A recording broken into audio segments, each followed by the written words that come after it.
All right. Well, welcome back or welcome in. We are continuing this 24-hour odyssey with Jonathan Palmar and discovering more and more things about Owwll, the app, and Owwll, the experts. He will be back shortly. He's taken a bio break, but I am so excited to be here. And some of what we're going to be talking about today, I know Jonathan and I started the conversation about authenticity and what we offer, our value, how we do that, how we show up, how we're human, and some other tools that I really love, and my partner in crime, Brian Schulman, really loves. We are LinkedIn people. I'm a LinkedIn gal. I can speak for Brian Schulman. He's a LinkedIn guy. And so we're here if we can help in any way with LinkedIn, but specifically, we love going live. That is one of the things that lights us up the most, if not the most, and the relationships that we get to create with our community because we are live. Hey, Brian Schulman, how are you? Nancy, Debra, it's good to see you. Look at you live in the studio. Live from the studio, right? Is this amazing? Cool setup, and Jonathan will be back in just a minute. So Jonathan Palmar in person, which is always fun. Oh yeah. And we're going to be talking about Owwll, like I said. And Jonathan, I asked Jonathan the question I had asked you the other day, which is, what do birds that live in the South do in winter? Do they go further south? Apparently, I've blown his mind right now. It's such a great question because I want to know the answer too. Right. Welcome to my brain, and welcome back, Jonathan. I feel overwhelmed. It's like a sandwich of influence that I'm sitting in right now between Brian It's a sandwich of love. A sandwich of love. Oh, they're my favorite. Yes. Yeah, so I got to meet these two characters back in January. They were at Podfest, and I just have to say I appreciate you guys so much for being supportive for these podcasts, because despite the fact that I've made quite a following, I just can't get the types of friends that I have to commit to doing anything for me. So very grateful to you two. Love the love. Oh, we appreciate and love you, man. Hey, today is National Love Day, so extra what? Love. It is, bro. It is National Love Day. National Love Day. Capture it, guys. Post about it. I love it. Love it. Wow. Thank you for sharing that. I feel so much more positive already. So, Brian, how's everything on your side over there? Where are you coming in from? Doing good, man. Coming to you live from the studio in LA. Oh, nice. And what's been new with you? What are we working on right now? Oh, that's such a loaded question. You know, we have a very big project we are super excited about. We can't talk about it yet, but he's gonna do us like that. Yeah, no, I have to. We've been give us a just clue. a little bit. All right, Nancy, Debra, something to get excited about. Come on, dude. I'll let you then, Nancy, Debra. What if you just want to sneak? So I'm gonna give the sneak peek tease. All right. So as you know, Brian Schulman and I love to shine the spotlight on others. We love to show up for others. We love to amplify others. You guys are great at it. So thank you. And so we've been thinking, well, what can we do, right, to make that happen? And we've been thinking about the things that we were just talking about, that people come to us with about failure and fear and uncertainty. And that's everything. Right. Well, you just about covered all of it, right? Yeah. And how can we add value around those things to encourage people to step into their power as storytellers, to step into their power as having a voice, and to step into the power of sharing their wisdom? Dun, dun, dun. We don't know mystery and intrigue. Yeah, we don't know how they're going to bring it all together, but until you do enough, and again, we're going to get off topic a little bit, but we're going to make it all related. Me as an entrepreneur and executive, when I was starting out, I had a lot of these emotions I was feeling, but I couldn't label them. Right. So I knew that I felt anxious, but I couldn't tie something to it. Right. And what you realize is it's not a cash problem. It's not, it's not a business problem. It's not an overwhelm of the work. It's overwhelming fear. It's that overwhelming, I'm going to fail, to me, I can keep business coming in, but if my brain's not right, if my mindset isn't good, none of those things are going to happen. So I'm really intrigued about what you guys got. I feel like it might be in that realm a little bit. I feel like we might be calling on you to be part of our little gang here. I will be a guinea pig, because let me tell you, that fear of failure is so overwhelming right now. But just wake up, little baby step forward every day. No, now more than ever, and I think, look, we stood up during the pandemic and said, how can we help? when the world is crumbling and everybody's lives are turned upside down and people are dying and sick, and how can we bring people together? And our award-winning shows were a way to do that and give people a global space to be able to come together and just be in whatever capacity that was. And honestly, just we're in another one of those places in time in the world where we need to come together. We need more love in the world, and we need to look at things from a different perspective. And yes, Nancy, Debra. I was going to say, I think, what's happened since the pandemic and is continuing to happen, and even just in the few minutes here that Jonathan's been on, like, we're revealing so much more about ourselves. We're not just a talking head. We're not going to sit up here and be perfect and not talk about the pressures in our lives and not talk about the things that make us human. It's literally, we're killing one another when we don't, because people look and think everything's perfect for me, and it's not. Right. Not everything's perfect for you. Right. We continue to lean on our communities and show up. And I'll try and wrap us back to Owwll a little bit. Like, some of my why is to help people find their voice, to claim their power, right? And because I love LinkedIn, it's like, well, how can you do that on LinkedIn? Because people have their ideas about, I was one of those people who was like, I have a job and I don't need to hire anybody. Why would I be on LinkedIn at all? And I think until you experience it, it's hard to really imagine what it is fully. But for me, it's like, discover your voice, discover your power, discover how to use it. Discover how to make it your greatest asset. You are your greatest asset. Your voice, your experiences, everything that you've been through, all of that knowledge becomes wisdom when we share it with someone else. So having the opportunity to share that with others and share my story and the fears and the things that, okay, personal versus private, let's get through those. Let's get through, how are you going to react to someone who we get a lot of judgment? Well, like, everybody, if you're not willing to admit it, then you're lying. Because as humans, there tends to be judgment. What are you going to do with it? Right. Where are you going to focus? So, those are just some of the And things. what I love about what you said is finding your own voice. I want to give, like, the audience, just from my perspective, you have your own definition, but from my perspective, something that helped me find my own voice a little bit was the first exercise I did, which is hilarious. Try it. It'll be fun. Hopefully you have a dog. If you don't, why? But if you have a dog, pay attention to the way that you talk to your dog. Like, the most vulnerable, I don't know if you agree with this, but the most vulnerable somebody is in the way that they talk to their dog. So when they're like, "Boo, boo, boo, boo, boo, no, look at my little baby," it's like, to me, there's an authenticity that comes out with that. So it's like, that's kind of like how I started to find my voice. I was like, how do I talk to my dog? Okay, I need to talk like that on camera. Maybe not literally, but with that degree of, like, shamelessness. I want you to do the remainder of the 15 hours in your dog voice. Yeah, please. I should have known I was setting myself. Oh, you're so glad to see you, Brian Schulman. You're such a good boy. Oh my God, I love it. That, and just leaning into what I think is funny. I thought to myself, if it makes me laugh, it's going to make my audience laugh. Because one of my coaches told me, one of my mentors very early on, he told me, Rich Sheffron, great marketer, he said, the things that we consider the most universal are actually the most personal. Like, those things, the breakups, the job loss, the struggles, the fears. We all have the same shit. Like, we all grew up watching more or less the same TV shows. It's like we all read more or less the same history books. We're not that different, right? And those universal themes, you can always lean on that stuff, and it always works. Truth. Well, and I don't know about you, Brian Schulman, but I have two things. I have two things that I like to do. I like to have Jason's people. gonna kill us. By the way, she talks to me like that anyway. I'm sure. Oh my gosh, but as long as you're not the golden retriever, because man, we got to be careful with that, man. We can't be the golden retriever. No, I want people to stand in their truth. I want people to. There we go. I want people to stand in their power.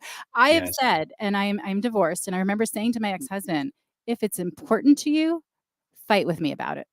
Ooh. I don't want you to give up. Right? I love fight. I love it. It's aggressive, but I'm a fan. But the reality is, I can be angry at you. We could have different opinions. We could, quote unquote, fight or argue, and I can still love you. But if it's important to you and you're willing to give it up, that's a problem. You're losing your voice right there in any relationship. in any relationship. So for me, I like to do, I have clients do it, and I did it for myself, an achievement inventory. Okay. So there's two things. There's an achievement inventory, which is like, what have you accomplished? And typically people struggle because they're looking for these really huge accolades. Oh, I haven't gotten an award at work, or I've never been, named top 50 most impactful people on LinkedIn. I've never spoken on a stage. Student of the week. Right. But that's what it is. It's every personal, not just professional. It's the days you get up when you think you can't. It's the days that you smiled at someone. It's the days you talk to your animal and your little voice and your ears get going and your tail gets going. They're all achievements. Right. We have so many different achievements, and we forget, and we don't give ourselves credit for them. And then I'm going to extend on that activity and say, well, who were you at that time? Who were you being? Can I give you a little scenario? Maybe you coach us through this. I'll try. I got a friend. It's not me because I'm doing the 24-hour podcast. Yeah. It's not one of those. It's not one of those. I have a friend scenarios. This is like legitimately I have a friend scenario. Okay, so here's my friend. My friend, I think he thinks he's motivated. Like he wants to work hard, but he's in his like I need to have grace for myself. When is it too much grace? Because I think that some people can fall into personal compassion, especially as personal development, gets more popular. Sometimes it can become an excuse, or sometimes it can become something that holds us back because we're like, oh, I'm in my grace period. When do we say to ourselves, okay, enough is enough. I've given myself that compassion, but now I need to take action. Okay, so a couple of questions I would ask your friend is, what's the feeling that they're nurturing, right? What's that self-care about? What's that self-development about? Because sometimes, like you said, people think they're reasons, but they're excuses. We're avoiding the pain. We're avoiding the unknown, the fear, all of those things. And so putting it back as a question, right? If you're taking care of yourself, you've learned all this stuff, you've done all this personal development. If you take a step forward, you have more tools. What's keeping you from using those tools that you've taken the time to learn and the grace you've given yourself? Because you can develop all of this. And if you don't use it, right, and I get it. I've been gone for a little while from LinkedIn. It's hard. I don't know exactly what to say on my post when I come back. I don't know exactly what everybody's been talking about, but I can say, I've got a lot going on. I got to give myself grace. I can't do this. Or I can say, you know what? I can put something out there.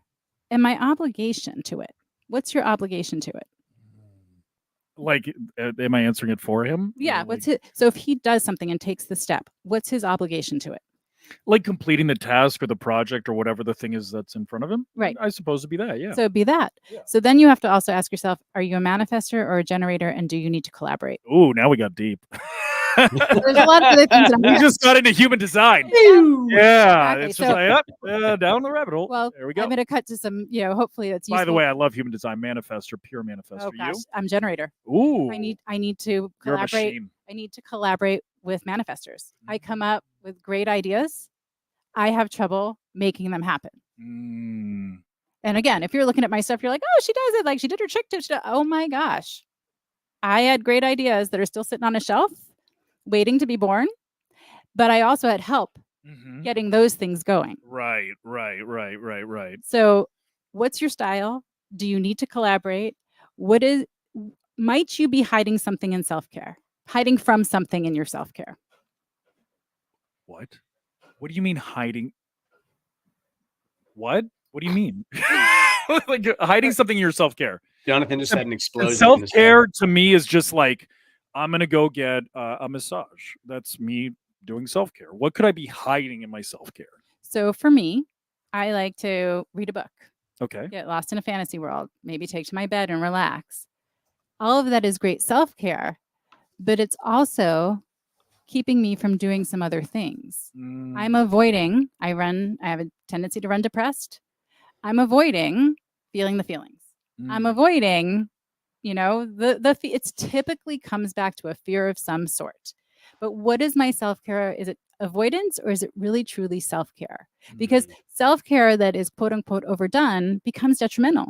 If you're not distraction. Right. It's a distraction. It becomes something that interferes with your growth. It becomes something that interferes with your interaction with the world. It can do a lot of things. Self-care is a very important part of everything we do. We can't survive without it.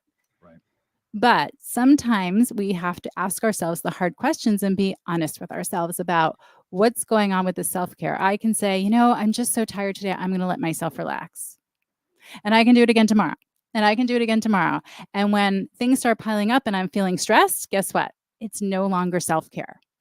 It's no longer self-care. I'm adding something now to my plate that I'm stressed about.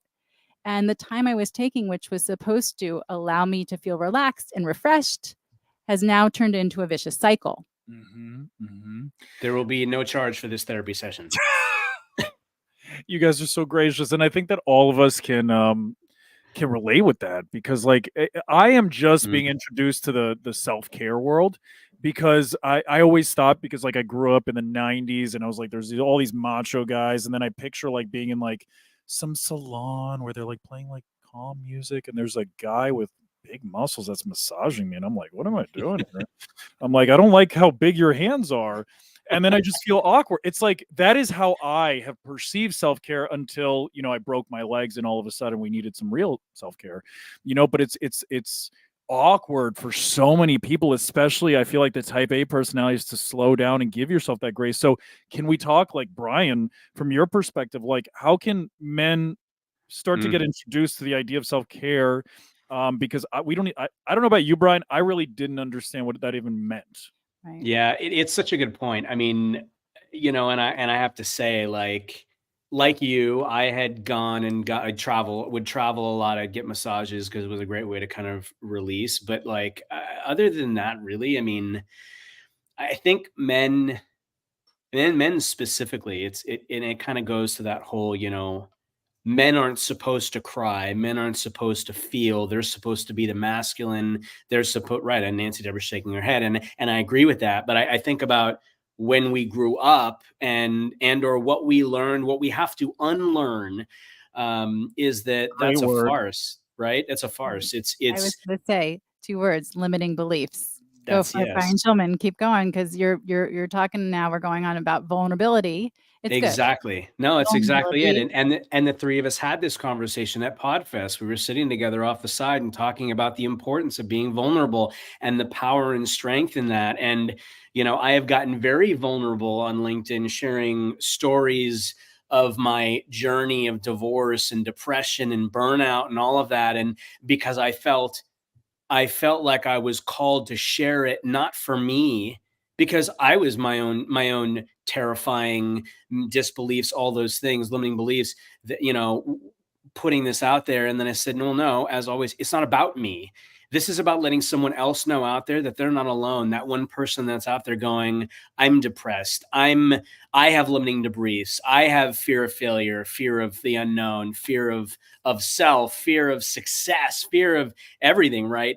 And just that one thing of knowing you're not alone. And so tying it back to kind of the self-care, and you guys were talking about some really powerful things too before that, that I think are so, they're so important, because, Jonathan, I can relate in you from the perspective of running. You're looking at the mountain, and that's where I have to go. And that's the only place I'm looking at. And I may fall. I'm going to get back up. I may succeed. I'm going to keep going. It's like we are so quickly running past everything to get to whatever's up there, not realizing that it is a journey in itself, and everything we experience, the vulnerable moments, the fear, the doubt, all of it that empower us, that help us grow. So I'm talking about a lot of stuff at once, but I think it all kind of encompasses, and Nancy, as always, so brilliant in the way she looks at things, talking about self-care and how you can spend too much time there, or grace, as you were talking about, where yes, it's important to give yourself grace, but you can I have spent too much time there. I get that. Like, I know what that feels like. And then when you come out of that, right, it's almost like finding yourself again. And you lose yourself in that process, but not in a way that's, I don't want to say healthy, but it can be detrimental. Self-sabotaging at some point. Self-sabotaging, most definitely. And I another thing as we're talking, that I think there's a lot of pressure on everybody, is, this self-care thing where we're not allowed to change. Who does that? Over the course of a lifetime, who doesn't change? And why don't we give ourselves permission? Like, I'm triggered. Keep going, but I'm triggered. I'm triggered right now. Like in a good way. I'm triggered right now. Well, and it's hit on a nerve. Well, and I hope that we can have a conversation that it feels a little better in the end of.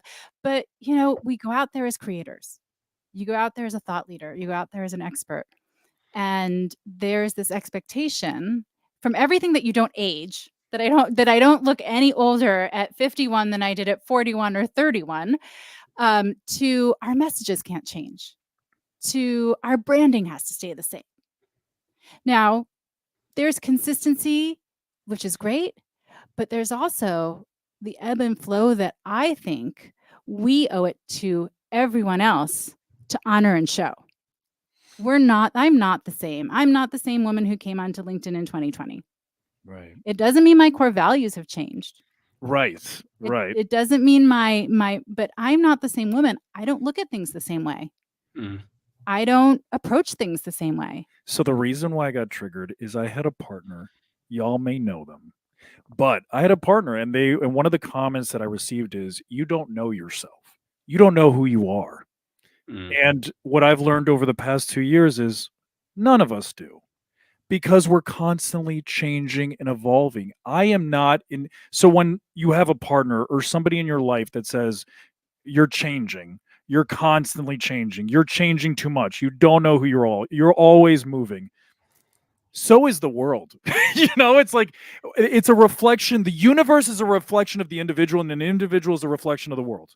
We are never in a state of, like, we may be present in this moment, but this moment changed already, right? So we're constantly evolving and changing, learning new things, realizing, oh my gosh, how was I so ignorant to this? How was I so naive? How could I not see this? Now I see it. Let's keep moving. But it's a constant evolutionary process for the people that have a growth mindset and want it. But if you just want to stay there and don't change, that's you. But don't judge me because I am. Right. If we come on differently, right? Yes. There's a lot of pressure, and I know we've all felt it. That I've got to represent the same me.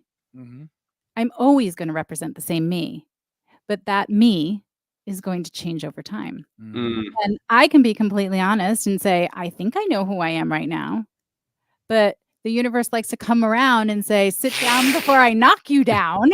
Right? No doubt. Sit down before I knock you down, and let's think about who you are. Now it's still, now it's quiet. Now you've got to face whatever's going on. And nobody likes it until they're on the other side of it.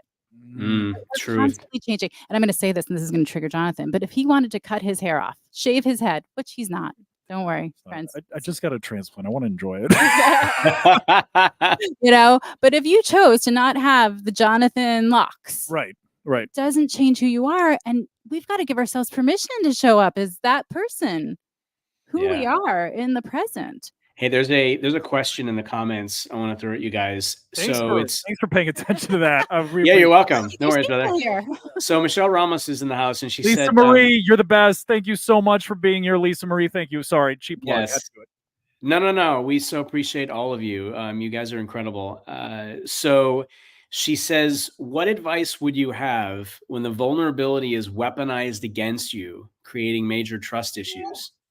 Take the floor, please. Yeah, Nancy Debra, I need to be like, that's up in her alley. Go for it, girl. I have chills because it will happen. And it will happen. It will happen. Guarantee it will happen. Oh, yeah. And I'm going to start with something that sounds so very simple. And I'm not being flippant because we'll get into it. But I work with kids, or I have in the past worked with kids, over time. And they'll come up to me at a school and say, so-and-so said I'm stupid. Okay. My question to them is, what color is the sky? Blue. No, it's purple. They're like, no, it's blue. I'm like, it's purple. I'm like, come back to that. Why would you change your opinion of yourself that you are stupid because someone says it. Because I say the sky is purple doesn't make it true. Now, in that vulnerability, we get in that place and someone comes at us, and because we're being vulnerable, it has a special way of getting right to us. A, community. B, what do you know to be true?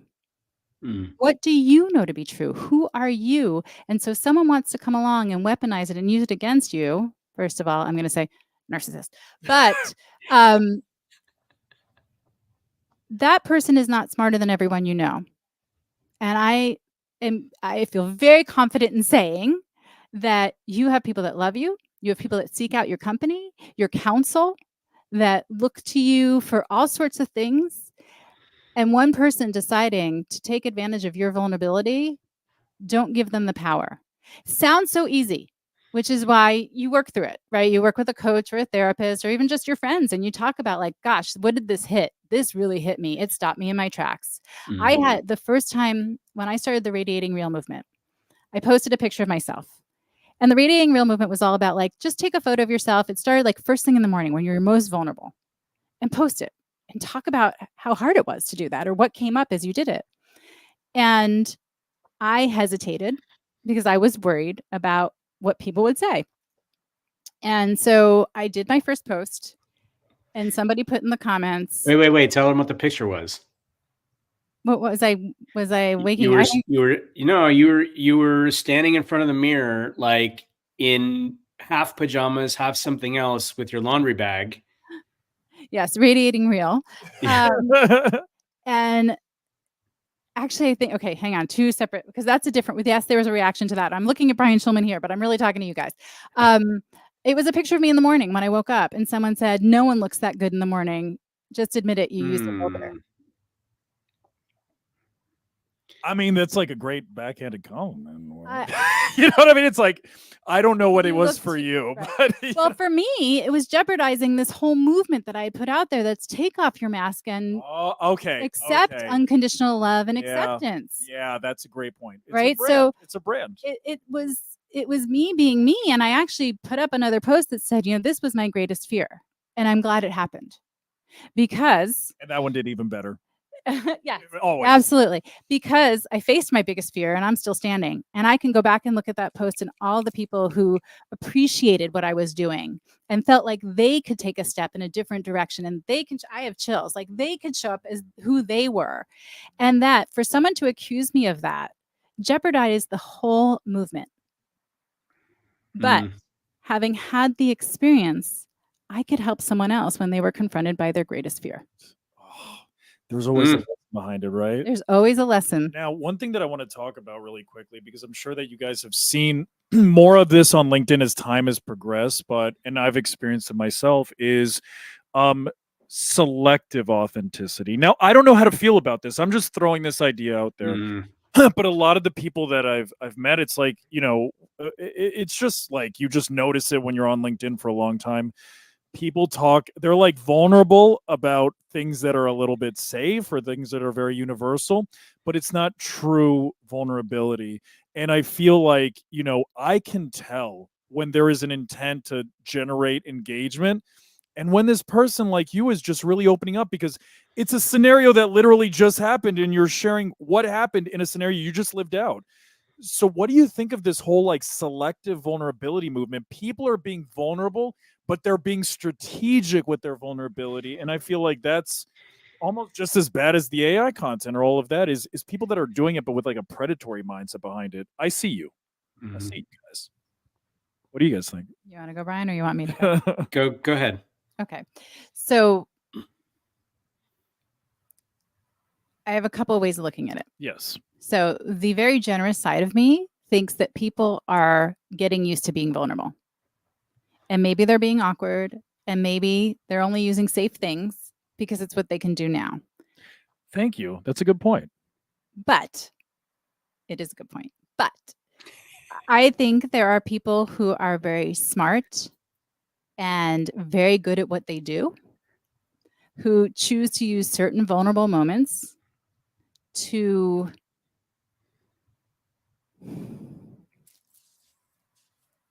elevate their voice, Mm-hmm. but in a way that is more about them and what Mhm. they receive than about other people. Mm-hmm. So everyone on LinkedIn that wants to send me a nasty DM, go for it. Did you guys notice that? Like I set her up for that because I wanted her to take the step. And that Jonathan just kind of like, right. But I think people are people. No, not at all. We have some universal characteristics, and you will see that across any platform that people are going to show up how they are.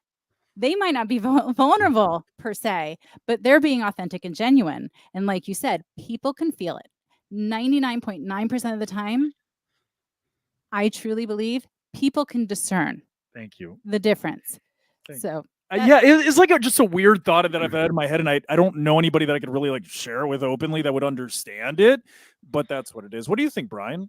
Yeah, no, I agree with that. And Nancy Debra has had a brilliant way of looking at things. And more times than not, I'm going like this because she's right.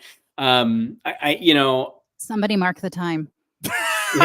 Where are we at right now? We are 30 minutes and 55 seconds. Take that time.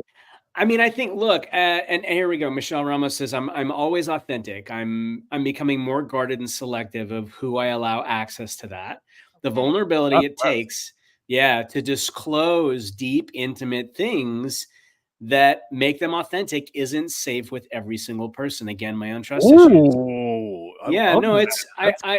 Well said, Michelle. And again, I think Nancy Debra has hit the nail on the head where look, there are people out there that are going to put content out there because they want to gamify the system, and they realize that at this moment in time, this is what's trending, and you will get more visibility and more engagement and, more views and more likes and all of those things.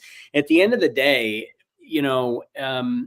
but to the flip side of that, I do believe as well that there are also people that are taking those steps in a way where for them it's uncomfortable. They're getting comfortable being comfortable. It's a tip in the water. It's a step. It may be small, or it may be, oh, okay, well, other people I see doing this kind of stuff. A great example, the Let's Get Honest movement on LinkedIn. When LinkedIn Video launched, the very first thing that happened, and Manu, oh my gosh, I'm trying to remember everyone that was a part of it, but Michaela Alexis had put a video out, a dear friend of mine, and it inspired me. People were talking about fear, failure, doubt, being abused, things that were extremely personal, right? And it was about getting honest. It was about getting vulnerable. It was about getting real in a way that had never happened on LinkedIn before. And it was inspiring. It inspired me to share my story with the world for the first time of, growing up as a miracle baby and dealing with Tourette's and bullying and all that through my life. But I was inspired to share it. Now, otherwise I wouldn't have. So to that point, because it was something that was happening in the moment, because there were people that were sharing it, and because I had seen it and it inspired me, that's why I shared it. So, I mean, I think everyone has their reasons, their motives, their intent. At the end of the day, it's not for us to judge them on what is that and what isn't that. I think the fact that they're sharing that, and to your point, as you shared, listen, we're a lot more in tune than I think most people as a whole give us credit for. We can tell if someone is just, it just feels icky. They're trying, or it looks like they're trying, but you can basically say, come on, like. And people can put out whatever they want. Of course. We as individuals decide, do I want to invest in this? Do I want to put my energy toward this? Because I have never and will never put a hater comment out there. As somebody who's received them, I won't. Amen. I don't know this person. I don't know what motivated them. And like we've said, maybe they're just trying and it's awkward. I don't know. But I get to choose who's in my community, like Michelle is saying, who I keep close, who I know shows up for me, who I know can handle truth, who can handle discomfort. And Michelle, my LinkedIn story is very different from most people in that, and I'm going to give you the abridged version. I showed up on LinkedIn during the pandemic. A week afterwards, somebody was having a 24-hour event fundraiser. Nothing like this one. We were the OGs, Yeah, but yeah, just saying. I'm just saying it happens. Not everybody is Jonathan though, so it's Stop. different. They did great though. They did great, and they had a specific purpose. They were fundraising for something that was important. And I was asked to be live. I've been on Yep. Hi. I've been on LinkedIn for a week, and it was What? It was for a mental health platform that they were trying to generate money for. Mhm. And I'm live, and I'm talking about my childhood trauma, and mid sentence, it hits me like literally. Nancy, you're part of the problem.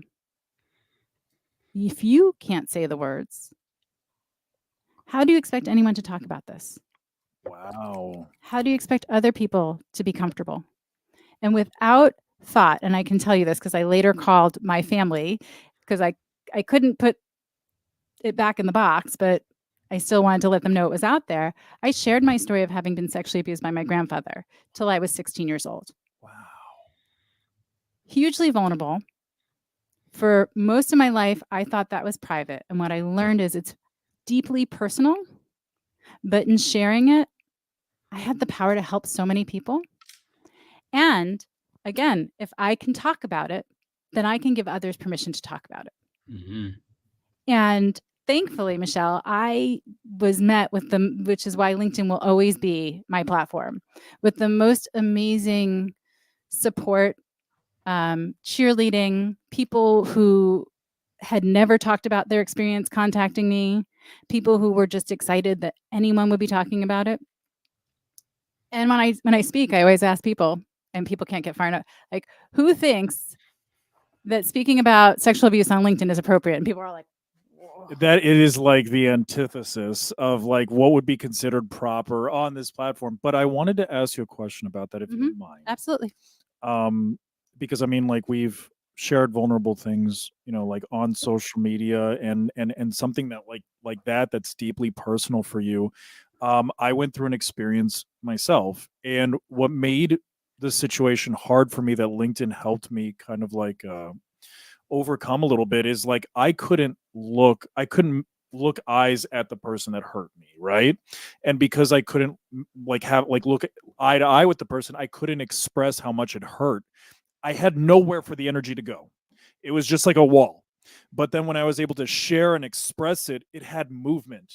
The feeling had movement for the first time in my life. I didn't have to stay stuck. I have this feeling and it hurts, but I can't take it anymore. It's just living in me because I can't look at them and punch them in the face or kill them or whatever. So it sits.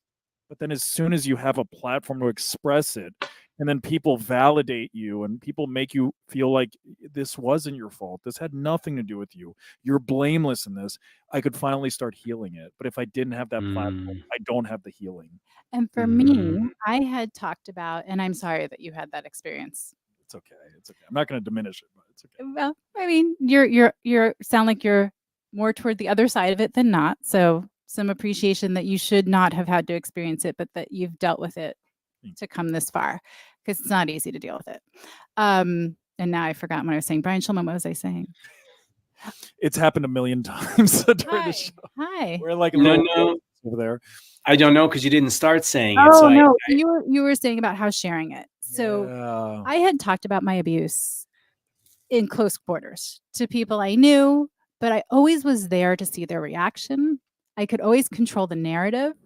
And there was something deep down inside of me is like, this story is bigger than me. But I didn't see it.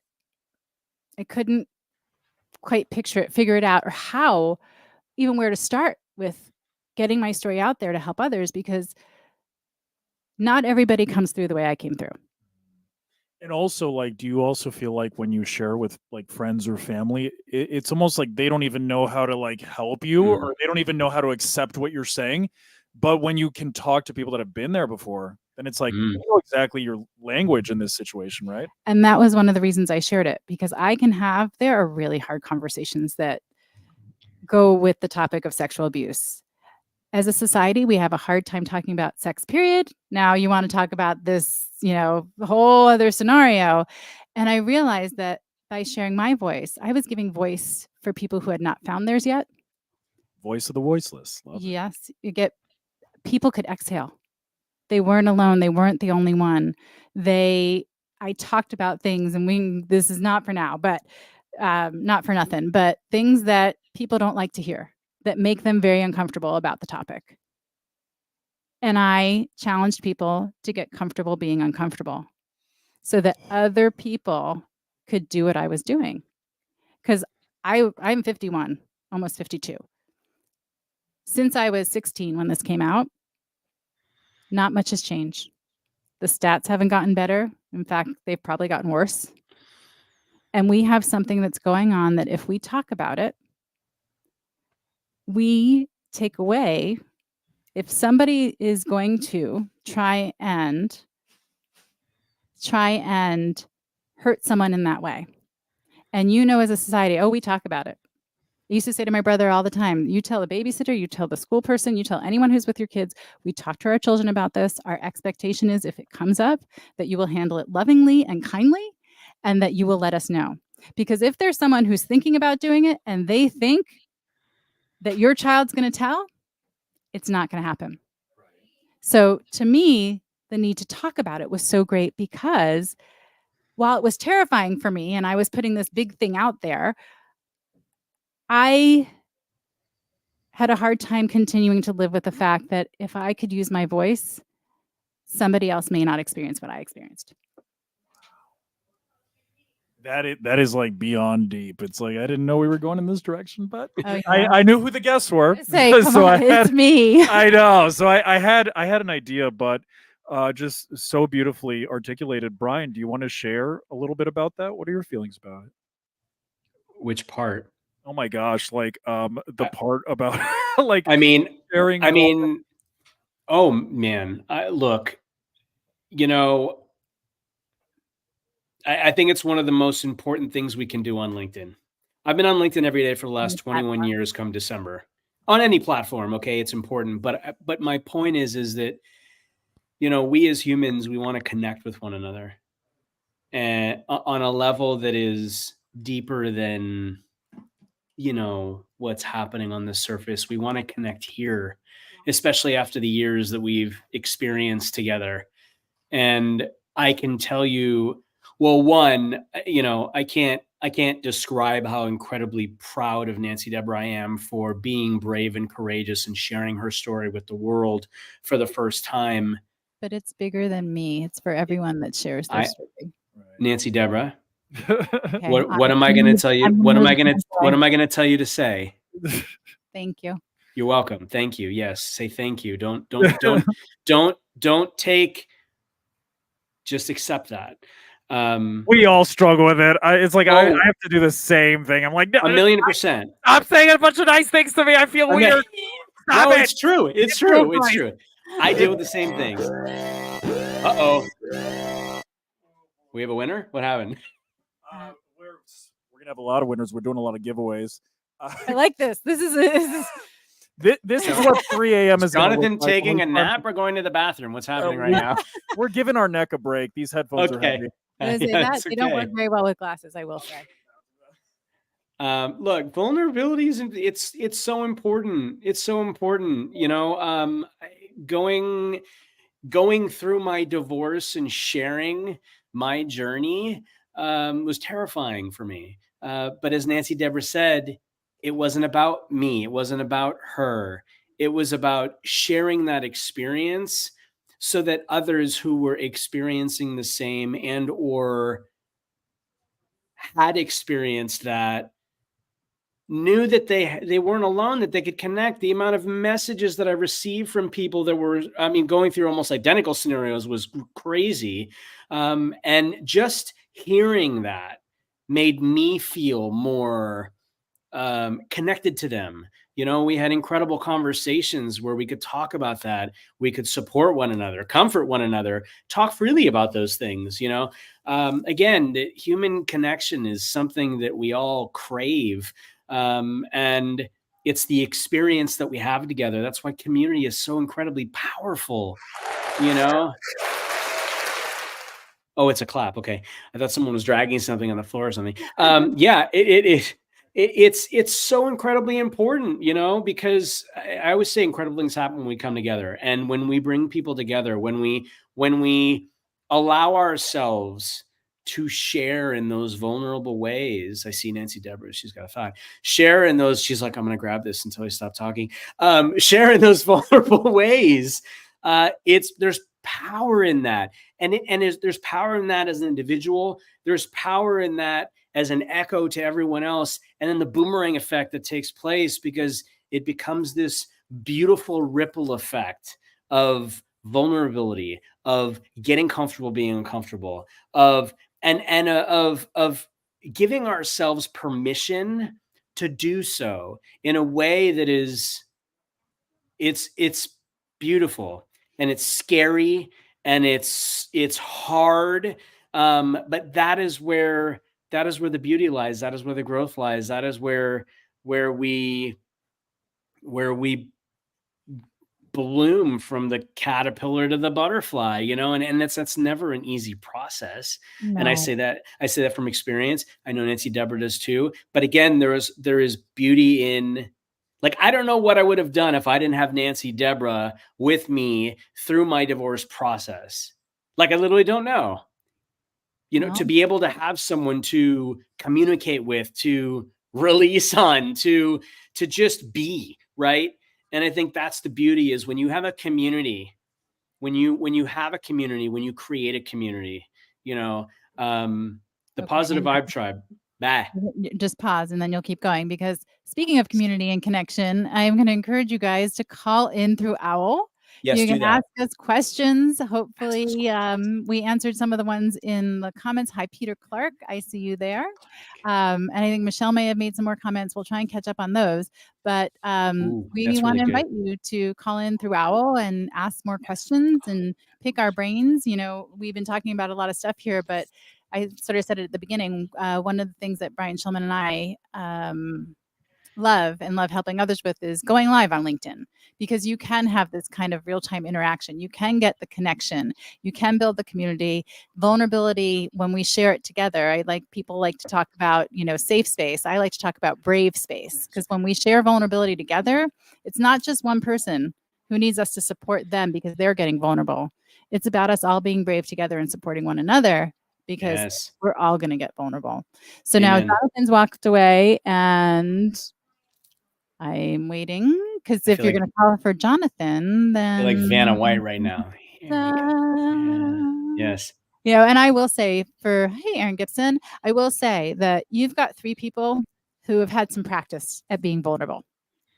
So when we're here talking about vulnerability and the power of it and how beautiful it is, if you're sitting on the other side of the screen and you're going, yeah, right, you're seeing us in this moment now. There have been, we got a layer off. And it's a gun show. It's a gun show. Welcome to the gun show. Dang. You're bringing all this fire, and it got really warm in here. So now I feel like I have sexy, man. All right, everyone's going to call in now. There's cameras. If you could see all the lights that we've got going on in this massive 40,000-foot studio that we have. Yes, there's a lot, and it's hard to keep. The air makes a lot of noise, so we can't keep that running all the time.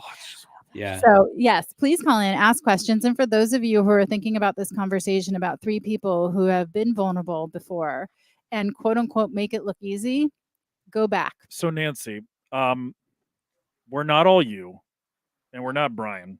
We can never be that. But one of the things that I've often, and I want your opinion and Brian's opinion as well, something that I've often wrestled with. Do you talk about things on LinkedIn or on social media when you're in the heat of it, when you're in the middle of it? There are certain people that have the emotional regulation, the ability to see a negative comment or somebody that might cast a little bit of judgment or give advice on something that maybe you're not ready to receive. So it's like I encourage a lot of clients that I work with, based off of how I can tell, don't always post it when you're in the middle of it. Sometimes it's great when you've made the transformation, you've won, or you've overcame the situation, or you process it. Now share the lesson. But how do you feel about that? Do we share when we're in the heat of it, when we're in the middle of it, or do we share once we've had the transformation and learned the lesson? Wait, Nancy Debra, hold on. I want to answer that first. Because historically, I can tell you that I have always shared after it's happened. I have always shared after it's happened because I knew that there was someone that needed to hear whatever that story was, that story of struggle, that story of grief, whatever it was, and how there was perseverance through that, because I knew it would help someone. Now, what I will say is this: I did that because I was scared.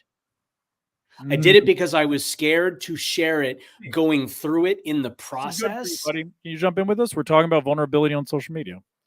Yeah, we got another guest. Oh, awesome. I'm going to have to sit in Jonathan's lap here in a minute.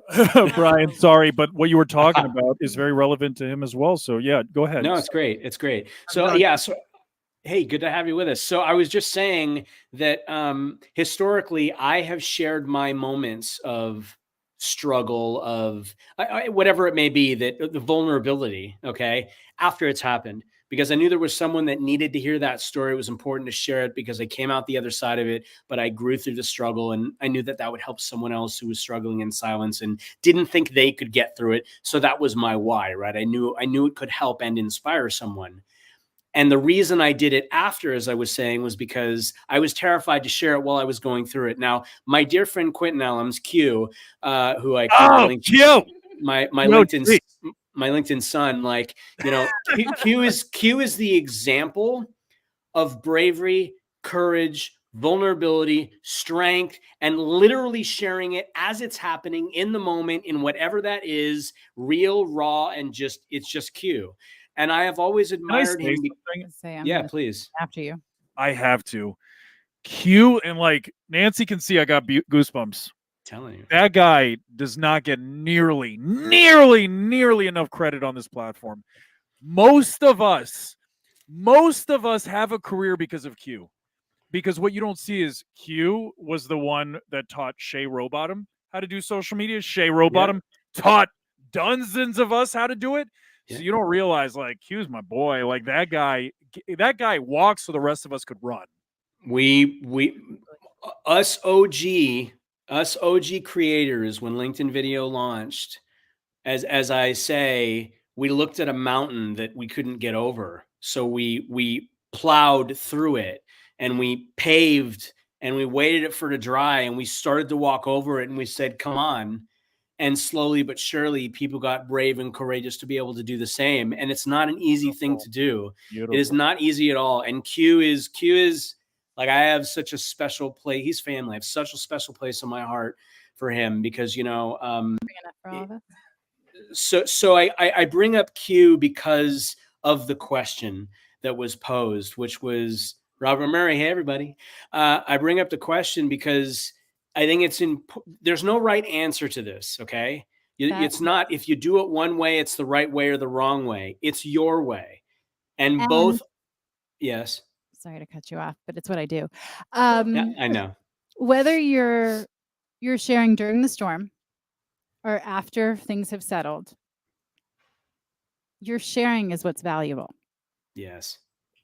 It's not about the timing of. The timing is very personal. Like you said, we don't want people to go put themselves out there and incur more harm when we're trying to get through things. I have zero impulse control. So if it's happening, I put it up. Like that's sort of my thing. That's raw. That's raw. It's appreciated. Yeah. She has internal strength to handle Yes. it, you know, so much. Needed.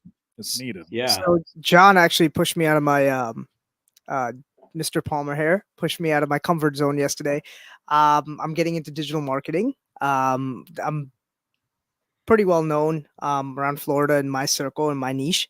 That being said, he actually made me put up a personal video yesterday on my personal Instagram and just check in with the world and see how I was doing. So I was in a rut. I need Nancy and Brian to both share, because these are people that have been doing this longer than anybody else, and they're the perfect people for you to be listening to. So as Manny here is starting his social media content journey, he's a very deep, sweet man. He's tough, but he is one of the sweetest people I've ever met in my life. I mean that, and you guys know that. So if you could give him a little bit of advice. He's a very open, vulnerable guy. He's deep. What kind of advice could you give him about creating community? That's not the goal, but he does have a mission. So how can we help build him up? What do you guys recommend? Well, we have been talking a little bit before I jumped on with you. Much to the same extent of things that we're talking about here is that, the way it works is there are a lot of people that do what we do. There are a lot of people that do what you do. So what's the difference? Why does someone go to Jonathan versus me versus Brian, right? It's because they get to know you. You allow them to get to know you. They feel comfortable with you as a person. And that comes from being you and being vulnerable. You can walk up to anyone and give them a contract and a pen. Right. That anyone can do that. But if I have choices, I'm going to go with the person I relate to. The person who put things out there that wasn't selling me anything, was just adding some value, like checking in with the world. Those are the people who grow communities because you're adding value for value's sake. And it sounds like you're the kind of person who is going to engage with them and want to know about them and remember things about them. I was sharing with you earlier, we did our shows, 500 shows straight, and I would write down things about people because I wanted to remember next time. There it is. There it is. I wanted to remember for the next time, like, oh, hey, Jonathan, how was the christening? Oh, your granddaughter's due in 2 weeks. My gosh, what's going on there? Because everyone deserves to be seen, heard, loved, and valued. Absolutely. That's what John was touching about. Everybody wants to be heard. Everyone wants to be heard. Yeah, and Jonathan is I'm a making a grandfather. joke at Jonathan's expense. Sorry. Jonathan is a grandfather, by the way. Okay, so you said Jonathan. Jonathan's my grandfather. Jonathan touched on it, and I said, Jonathan, you were touching him? I'm full of so much love. I just can't. I keep my ruin hands every off- serious moment. I can't keep my hands off of anything. Well, you know what? It's all about the laughs, right? It's all about the friends we make along the way. So Yeah. talk to Absolutely. them about that. Talk to them about what your vision is, and I want them to kind of like help guide you through finding that voice of yours. So what is that mission? What do you want to Our do? brains. Well, Yes. I mean, right now, basically, I feel like the universe and men in general are kind of on the low, right? I mean, we don't share our feelings. We're not vulnerable enough. I feel like, we, how do I say this? I want to save our next generation, right, from the complacency of what's happening, right? Post that. That being said, I honest, see it's- myself one day just having like a giant like nonprofit trade school for young men, right? I know there's a few people that are doing that. Show them tangible, real skills, right? Work in the physical world because we need builders, right? We need builders in this world. We need people that are doing constant action. And if I can motivate somebody just to like get up and do it, right? I've been building and creating value for brands for years and just making sales, right? But now I want to build something that's real and tangible that I can sleep at night, right? What It's not about the inspired you? equity. What It's just inspires you to do that? What's your mushroom, why? psychedelic Mushroom? mushrooms. All right, but there's just something. kidding. But there's Okay. something when you were back down and Right. with your feet on the ground that makes you want to pursue it. What is Right. that? What's the story? What's your the personal story related to that? My story is that that realization that no one's gonna come help you, right? As a man, I mean, it's gonna sound, kind of like toxic, right? I'm not trying to be toxic, but there's a realization you have, and I'm being really vulnerable right now on a podcast, and Do this it. is my true Feel voice. good. It's gonna Right? feel You good. are I'm on the right fumes people. right now, guys. Go. And I don't know how Jonathan does this for 24 hours straight, but you guys are gonna hear the real Monov. Sure. So this is probably gonna be internet, maybe canceled, maybe not. No, just We'll see. share. Go Come for it. on. You don't have to All right, qualify. so- it. Just- so- No that qualification being said- needed. Exactly. See, I'm looking for the outside validation. Welcome to the club. Yeah. Because of the best. it's called being human. It's human. We all have the I same really, affliction. I love this lady. By the way. I love We this all do. lady. That's what. You're in good company. That is how Huh? people become influencers. Good influencers are decent humans.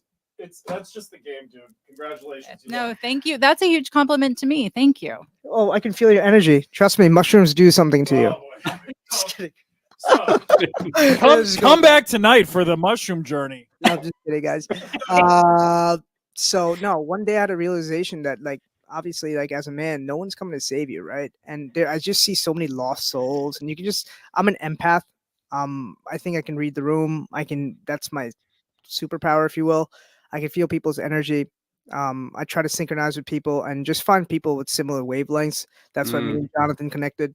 That's why our other co-host Ellie was here. That's how we connected. that being said, I mean, I just see so much lost souls around us, and just there's no drive. There's no, everyone is just living like and just looking at us, you influencers, right? And they think it's so easy just to build a brand, to build a story, to do all that, and it's not true. It's not true. It's hard. It's hard to do that. It's hard to find a community, and you have to get an authentic message out there, right?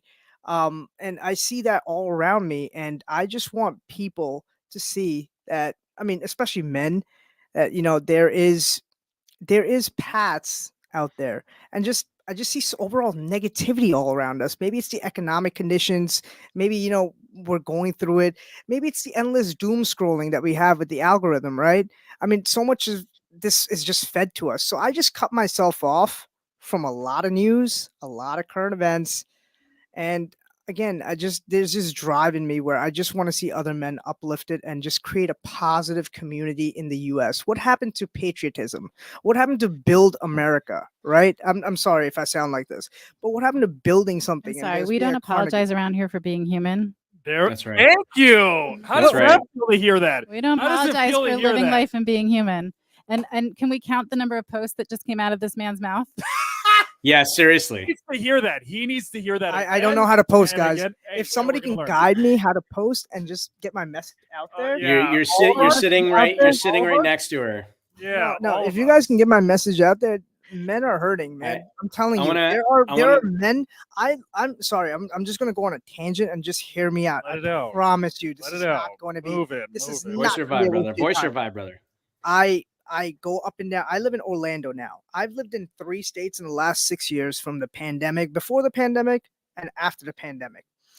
What I've seen is constantly, year over year, yes, the endless stimulus money that came in. Everyone was doing well. Everyone was having a great time.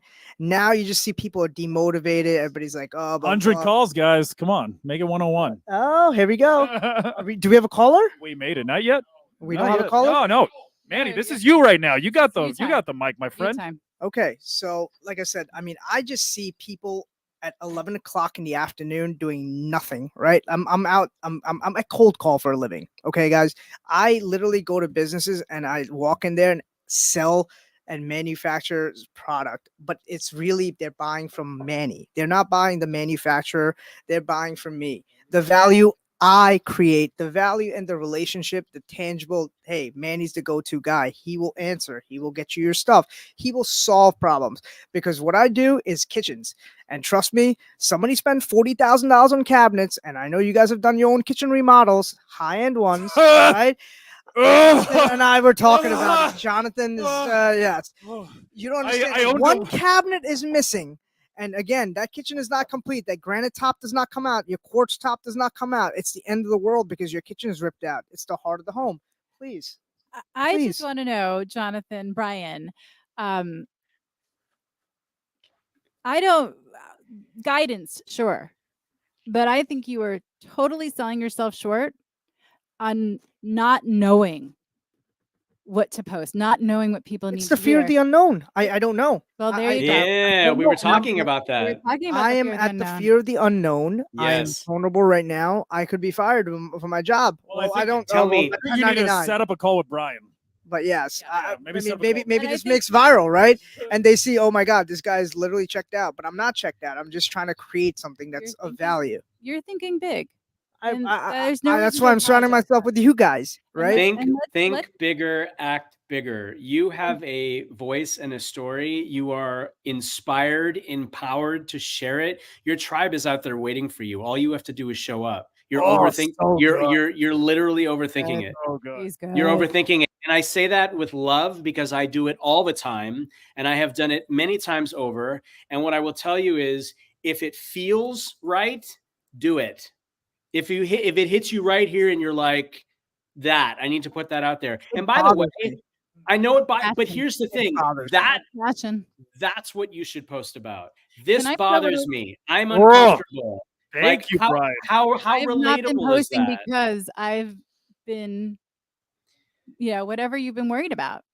I've held back It's- because of this. Wait. So Nancy, you have the same struggles that he does about posting? Oh my my God. god! No way. The expert right next to me, who I'm looking to guidance for, guys. what the heck is happening right Do you now? know how much Human. anxiety I had about the post that I did last week? I was like, nobody cares about me. I've been gone too long. Nobody's going to give a shit. Oh my God, my engagement's too low. I went through that. I couldn't sleep that night, like thinking about this one fucking post I was going to do, right? And that's, dude, it's the same. It hasn't changed. You wouldn't feel It that way hasn't if you changed. didn't care. You are a human with a heartbeat. Yes, thank you. Say it again, Nancy. Great line. You wouldn't. What did I say? You wouldn't. You wouldn't care if you didn't care. Help me. What did I say? Wait, but I know it was really It good, was but I better also than that, yeah. forgot it. Fuck ADD. So. Yeah. See, I told you, no impulse control. These are our superpowers, If guys. If it Somebody wasn't tell me what I important to said. you, if it What did wasn't she say? important If it to wasn't you, important to you, you wouldn't care. Thank you. Maybe something like that. Right. But that's something true. like that. Because like if we had no, but thank you for saying that, because I hear so many people on social media say, it's just one post, who cares, move on to the next one. It's like, no, I have a little bit of an emotional investment in the transformation I'm trying to create for all the people that I care about that need this. I You're do putting care. you are putting yourself into these posts. We all do. And I'm going to touch on something right now that no one talks about, right? And again, I'm going to bring general economic conditions, but no one wants to talk about it. But last 6 months, I have empirical evidence because I'm sales and I'm in construction, which is is the heartbeat of the economy. It creates so many different segues. Hospitality, it's just spirals, right? With the spending that happens. So month by month, our sales have gone down. We're manufacturers, right? So we see the macro picture. We are in a recession and contraction, right? And what I'm seeing around me is a lot of people are losing their jobs and no one's talking about it. It's like just quiet, and everybody's going through this pain and struggle. And you know what I learned from, because I study history and economics, and the greatest time to reinvent yourself is right now. Ooh. In a downturn. Whoa, Manny dropping bombs on day one. The greatest time to reinvent yourself is right now, period. It doesn't matter what time we're in. It doesn't matter what's happening in the world. It's right now. And I will tell you this too. That is something psychologically. Oh, we're getting a call in. We're getting a call in. Cella, hey. I want you to be my Cella. Ella. Hey. Cella, how you doing? I am pretty darn good. Well, and I am so glad you're doing this again, John. Well, okay. I just feel a little bit overwhelmed because in a year you've become quite the legend on Owwll, haven't we? My gosh. Let's give props. We put our Give hours props where in, props are due. Yeah. Yes. She's doing some stuff over there. So talk to us. What's new? Oh my goodness. So this definitely it started last July, Jonathan, when you did the 25-hour. So quick for those listening. So last July 2023, Jason hosted 7 contests. Well, in those contests, I won 4 of them. Gee whiz. Wow, what a humble brag. Did you buy a lottery ticket? And tell us a little bit about these contests, because at the end of the day it comes down to effort, but it's just like if you just put a little bit of effort in, then maybe you could compete with Cella. What is it about you that keeps coming back over and over again consistently and committing yourself to it? Well, and that's what got me started, right? So I won, and listen, I'm going to be totally transparent here. So I won about $1,500 in Owwll money. What? How? Boom. Jason is generous. Jason, we need to talk. More than I've ever made here. I'm just kidding. I'm kidding. By the way, guys, Jason just mentioned it to us, but all of those bonuses are still relevant today. So me complaining, crying about it, I'm still not going to take the action, but you should. I'd say maybe when I'm done. Yeah, right. Right. So what that did, the arena right now. So imagine now I have $1,500 to invest in making calls. So that's when this started for me. Because next thing you know, I want to use up this money. This money, I already earned it. I want to learn and I want to talk to as many people as possible. So what that led me to, roughly, give or take, 500 conversations. Wow. What does one learn from 500 conversations? At So least this is- 500 things. At least 500. Great answer. Yes. Okay, and I don't want to hear any judgment from anybody, but it took about 500 conversations for me to realize that people were afraid to show up on LinkedIn. And I'm talking about your entrepreneur has been in business for 2 years to have a service. So yes, I have the highest call volume. I also am claiming to be number one out fan because of those 500 conversations. I created an online course to guide those entrepreneurs to show up on LinkedIn. I'm the starter package, right? I know, Jonathan, that's your cup of tea, but I'm the starter package for the entrepreneur that doesn't even know how to show up, and most importantly, is afraid. And 95% of the buy market is exactly where you are. So one of my favorite movies is Catch Me If You Can. It's like Yeah. Frank Abagnale, and then he's like that. He becomes an FBI informant. I should have concurred. You should have concurred. What do you have? I No, feel like you- in the movie. Oh, He wow. pretends at one point to be a doctor, and there's a real I person concur. next to him. He says, "I concur," and they're walking out. He gets all this praise, all this great stuff from concurring, and the kid next to him goes, "I should have concurred." I That want is to give Nancy hilarious. I Debra remember credit that for too. Nancy Debra gets credit for quoting a movie that isn't in the 80s. That's amazing. Right, there we go. We're doing good. Oh, boy. So, but what I love about that movie is Frank said in an interview, he said, because they asked him, like, how were you able to teach like a university level Yeah, he was a class? college professor. Right. How the fuck did you do that? Right. And he said, all I needed to be was one chapter ahead of the rest of the class, and then I could teach it. Wow. So for me, a great offer, sometimes, most of the time, is actually chapter one, because that's where most people are stuck. You're speaking the language that they understand. It's when you start getting to the upper echelon where you have to start speaking to the marketing agents, the marketing department and shit, because you're just not speaking that language. But to me, Chella, that's masterful. That's really smart. You're helping most people where they are, which is the beginning. Chapter one. Brilliant. Right. And that was my lesson. And this is why I am number one fan. And this is why I show up. And this is why I want other people coming on and joining out to learn. I mean, even if they're able to take, and I mean this humbly, even if they're able to walk away with 20% of what I have acquired from out, they're already going to be ahead. They're going to be, that's going to put them into the 5%er. If you show up, you make the calls, you have the conversations, you come from a place of how can I be of service? What wisdom, what knowledge, what resources do I have to share? And that's when the magic happens. Who's laughing? we're laughing at Jonathan because he's on over here. We're We're snapping you giving up. Snaps. We were giving you Yeah. snaps for your inspiration. And you're right. I'd like to meet the person who said, I went to Owwll and I lost something. I didn't gain something. Somehow I lost something by going on Owwll and talking to another human being. If you're Yeah, out right. there, please call in. I wasted my time. It was horrible. I hated it. Come on, let's talk about I that. closed the deal. Yeah. My bank account went up. How annoying. Oh boy. And What a Chella, we're problem. going to continue talking. One thing I want to say, just quickly going back to the vulnerability in men. As women, I'm going to say this. We have a responsibility to create space where men can be vulnerable, change our limiting beliefs about it, and the things that we've learned that we need to unlearn. That what makes a man strong. I went When a through man can be in touch with his divine feminine and can still be masculine at the same time, I think it's a perfect harmony. Let me just chime in on that because that's something that I focus on a lot. I'm not going to be narcissistic here, but I think I'm pretty well put together. I try to lead by example.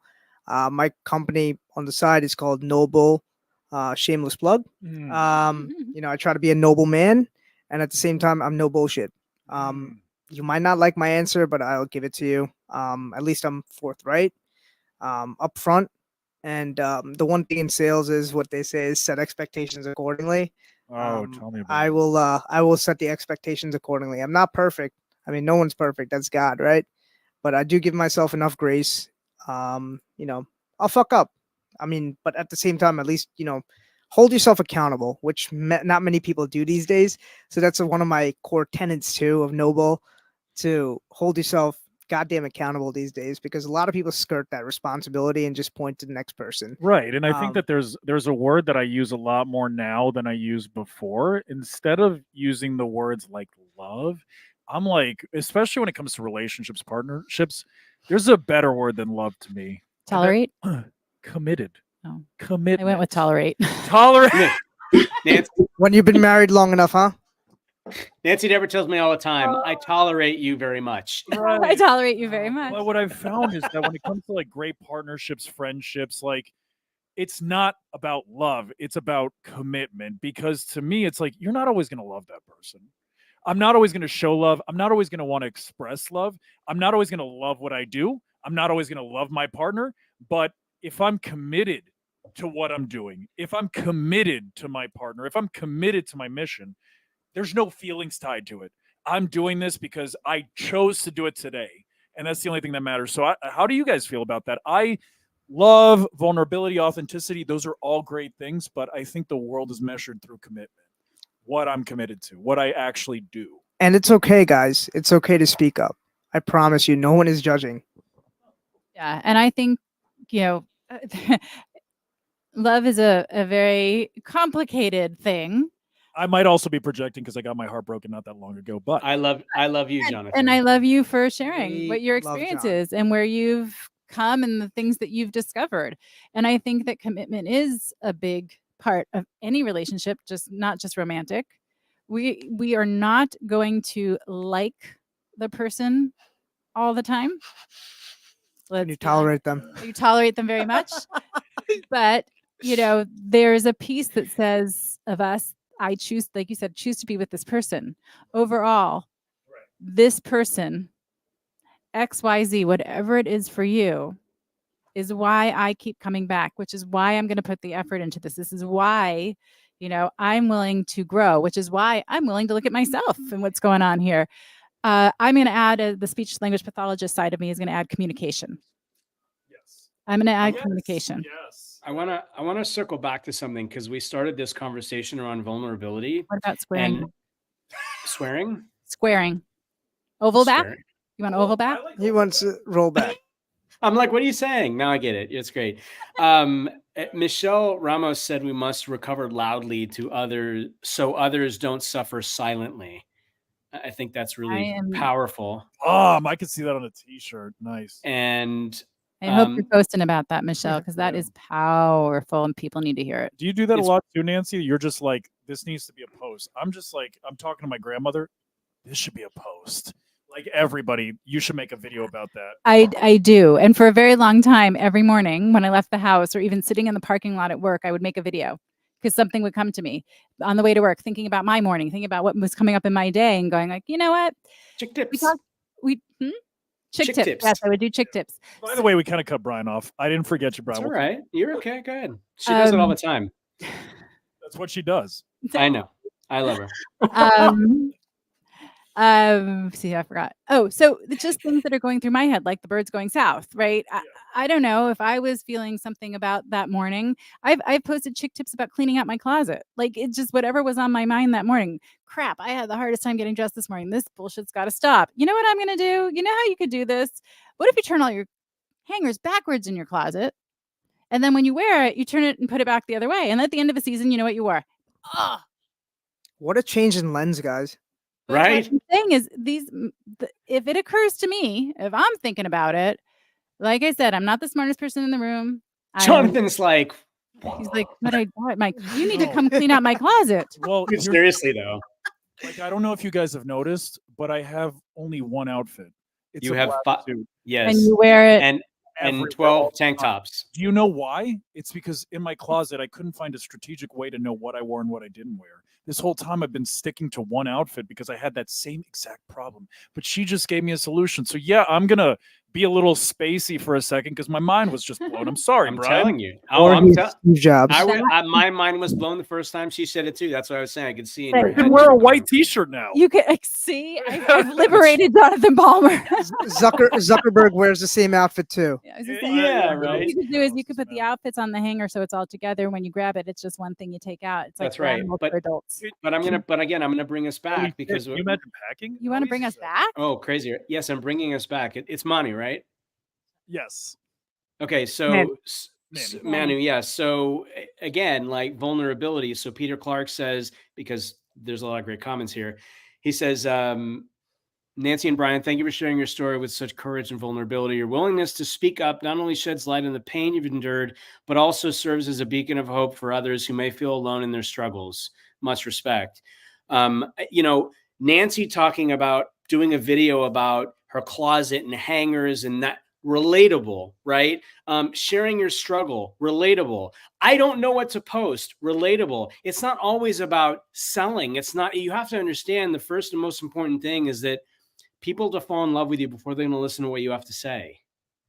Oh, wow. It's you that they fall in love with. And once they fall in love with you, then they're going to listen to everything else that you have to say. They want to buy from you. They want to work with you. They want to partner with you. They all of it. But it's easy to forget that because it is the most simplest things that we don't think about. We're complicating everything. I actually spoke to this Manny, offline,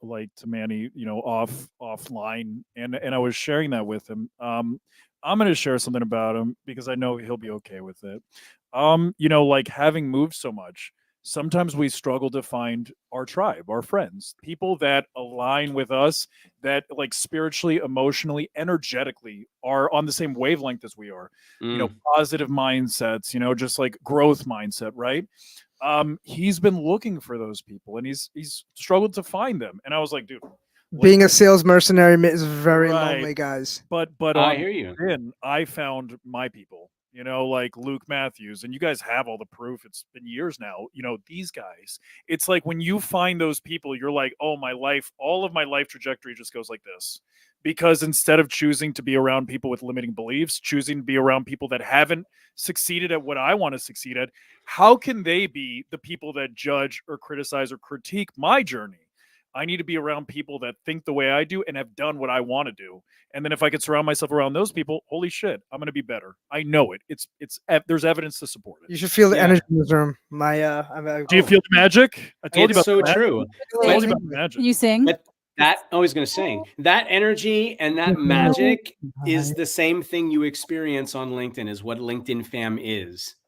It is that feeling. It is that feeling that you can find your tribe. It is that feeling that you've communicated with somebody in the comments, and next thing you know, you're staying at their house. You've never met in person.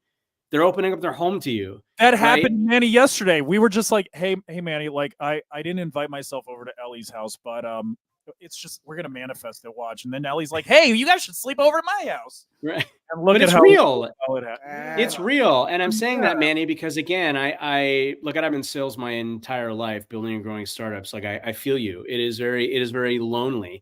But what I will tell you is that your people are there. Okay. Like we're talking about LinkedIn, right? I mean, you're in any social platform, but I'm talking about LinkedIn specifically. Like your people are there. You got over 1 billion people on the platform. If you just start showing up as you, get on camera, because that's what people want to see and feel. There's an emotion related to that, how you're feeling. We can feel those vibes through the lens. You just show up and do you. Your people are going to start showing up. And then they start.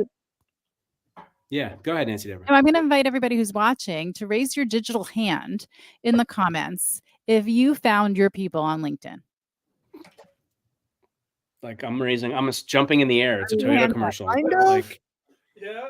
Kind of. I found Jonathan on LinkedIn and a really good friend of mine. But So, and you're just getting started. So if in the short time you've been doing it, you found 2 people, just imagine how that grows. The more you share of you, the more you show up, the more you let people know who you are, what your passions are, what you stand for. this lady's about deliberate action. I can already tell she's you. incredible. She's all about action. Just keep I'm doing, guys. very, very much about intention. Listen, you're looking for a hype man? You want a side you want a co-host for your podcast? Oh no, dude, I'm stealing you. Yeah, I'm sorry. I'm the Nancy. ultimate hype man, guys. I Good promise I'll ones- promote Good you. ones go fast. But yeah, I Promise I'll promote think you. like the cool thing that you have is you have the evidence that we didn't. When me and Brian and Nancy started out, Brian's a dinosaur. I think that he came. Literally. He was like wallpaper that came with the house. You know what I mean? He's been on, hardwood under the carpet. he's been on LinkedIn since the beginning. But the wallpaper. Okay, but you're the hardwood under the carpet. We're gonna do all sorts of analogies. We gotta buff it out. We gotta That's a buff good it out, one. level it out. Right. That's a So, good- anyways, Brian's a dinosaur, but for like I'm you and dinosaur. Anthony that are still relatively new, like Manny, what you have, we didn't. Like we didn't know what the fuck we were doing. We were just like shooting in blank directions. But Hoping isn't that the somebody- beauty of things, right? It You get to is. experiment. It's like a freaking blank Yeah, canvas, but the right? difference- But there's no line. There's no baseline. You guys are the freaking baseline. You guys created this shit, right? Yeah. Right? Like being on the ground floor there's nothing like it. Startups. There's nothing like being on the ground floor and seeing reaping the fruits of what happens. Oh, but after dude, you know what the growth, benefit right? is? You can lean on people like us, lean on people like her. You're gonna get there way faster than we did. Amen. You know, so really, that's really the downside. You'll just get there way faster. Throw your boy I a don't follow. see any. Oh well, dude, you need to do that. So you're gonna go to LinkedIn right now. You're gonna drop your profile, and a bunch of people are gonna follow you. There you go. So And there you if go. you're out there and you haven't followed us yet, if you're not connected with I- us, You know, I forget sometimes. Do we not have enough followers already? What's another Hey. 2,000? well, listen, everybody that connects is a potential person in your corner We can help. and a potential person that we can help. So I'm if you're gonna not I'm gonna connected- say something. It's not about the likes. It's not about the followers. It's Okay. it's about the connection. It's about one life impacting another. And when you show up, those connections happen. Absolutely. And I wasn't laughing at anything you said. I was laughing at Jonathan taking out half the studio. Fair warning. 4 months ago, ripped quads right off the bone. Yeah. Yeah, Disgusting. God, yeah, we crazy. got to remind him to be Just mindful of his body. The man's ex WWE. I think he's Yeah, but I Just think built this differently. I think one of the things that we haven't quite said, but we've been talking about is humility. Mm, I think there's a really important role that humility plays in all of this. It's being able yes. to admit you don't know, being able to admit that you're scared, being able to show up for others. And as Jonathan and I were saying earlier, it's like if my post doesn't get a lot, I care. It's important to me. I care. That's one thing. But it's not about me. That humility of what a gift we've been given to be able to help others. What an amazing opportunity we have because of the technology that's available that we can help others. We are literally bridging oceans and coming into each other's living rooms on a daily basis. And I consider that a privilege that I do not lose sight of. Don't ever And lose sight of that. It's one of the I most don't think important we things you can do. As a creator, it's one of the most important things you can do. It doesn't matter who you are. It doesn't matter how accomplished you are. It is one of those things that I have always held true to my heart, no matter where I am in the journey. Nancy, Debra, the same. It's critical. And by the way, the best thing you can have is a friend who gut checks you in the process and yes. sees you going. I had a friend that was if going you through don't have that a friend that can process. call you on your shit, man. I don't know. You don't have friends then. All right. You'd be surprised because when you make it to a certain place, who cares? people start thinking of you differently. I've had people that have been like, Listen, I hope we it's okay that we I'm all reaching bleed out. the same blood. We all have the same organs. You You're just will a person. see. There are people who will say, I've had someone say, like, I don't know if you'll have time to get back to someone like me. And my immediate response was I sent a voice message and said, I won't have time to get back to another human being. Like that's who I am at the core. It's not, I don't want to be this untouchable, scary person that people No. don't want to reach out to. 'cause Someone's of my numbers. pedestalized. Manny, isn't it pedestalized? so weird, like to meet like such deep humans? It's like it's kind of jarring a little bit, right? Like you thought I was cool, and then you meet these like spirit beings. They're not even human. They're like some etherical. Jonathan, I'm a Jonathan, southern bird. Jonathan's my spirit animal, by the way. And we were talking while you stepped out, and I know, She was talking about humility, John. yes, that I know you've just experienced some pretty serious humility Sometimes you got to be checked. in life, but also that you know the role humility plays in Where do we start? in being a creator, in being Yes. someone who has the privilege of influence and impact. Yeah, it's such a big responsibility, but I feel like the biggest thing is like if you stand for something bigger than yourself, you'll be fine. But it's the moment that you start making it about yourself, about your sale, about your thing, you lose them all, right? Because it's funny that you It mentioned seems selfish. You Um, want to help people first, right? Personally, I want to help people get my message out. Hey, listen, I'm a human being. And if you want my services, you want my services, right? There's always the beauty of America is there's an ass for every seat, guys, right? Like that's what we say in like if you want to get really capitalist about it. But what we really want to do is really make a connection. That's what I'm looking to do is really make a connection on a deeper level where people actually know. We got a caller. Rebecca, Norrington. we have another big old rock star of Owwll. Wonderful. She's another power user, another There we powerful go. woman. People There to we know. go. Ooh, She's a happiness specialist. Look at Rem- this. you need to stick around for this one. I say, remember Well, the I- names. I feel happier already. Oh my god. Well, Jonathan, when I meet you again, guess what we're going to have to do first? Are we gonna review those goals that you gave me last year? I don't even remember these things. I know you gave think them to me. You think I live in the past? We don't live in the past, but I do remember the moments. I do I remember the moments. But Rebecca, yes, but thank you so much for being here. First and foremost, thank you.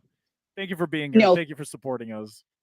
always. But you didn't let me finish. Guess what we're going to do when I see you again, Mister? What are we doing? We're arm wrestling. I'm love- a fitness. I love that you said I'm a- arm wrestling because I'm retired from the ring. Like it's gonna be a for sure retirement. That's- I'm not getting in a wrestling ring again. No, I'm just not. I'm not even No. gonna say no. I'm not. No need There we to go. explain yourself. You don't have to. Well, I need to I'm release that. I need to let go of that part of my life. I've made peace with it. Well, I'm 68 years old, and I'm going to beat your ass. I mean, did I say that out loud? I'm ready Yeah. for it. All right. That's a challenge. I say, when is Challenge. this happening? When is this happening? Because Let's get ready to rumble. I'm going to have a camera rolling. I'm here for And let me tell you why. Jonathan wrote a wonderful post. I couldn't get through all of it, though, Jonathan. Oh. But the first line was, people that looking for happiness are weird. Oh, Mhm, mhm, mhm, mhm. But let me listen. You know I love you, and let me just share that. Oh, and I don't. Look. Why did my seat I go don't know. down? You just totally Like suck. it's like my confidence went down as you were speaking. No, I'm kidding. I'm just joking. I'm kidding. Go ahead. Yeah. But yeah. Go ahead. and that's what I love about you. You have the best sense of humor, and hopefully, I'm coming across with the sense of humor also. 1,000%, of course. Please. Okay, good. But what I want to share, especially for that young man, Manny. Manny is your name? Yes, ma'am. Hi, Manny. Hi. Pleasure meeting you. Pleasure meeting you. What I want to share is that when I say happiness, I'm not talking about something happens and now I'm happy. I'm really talking about a practice. And this is what Debbie was saying.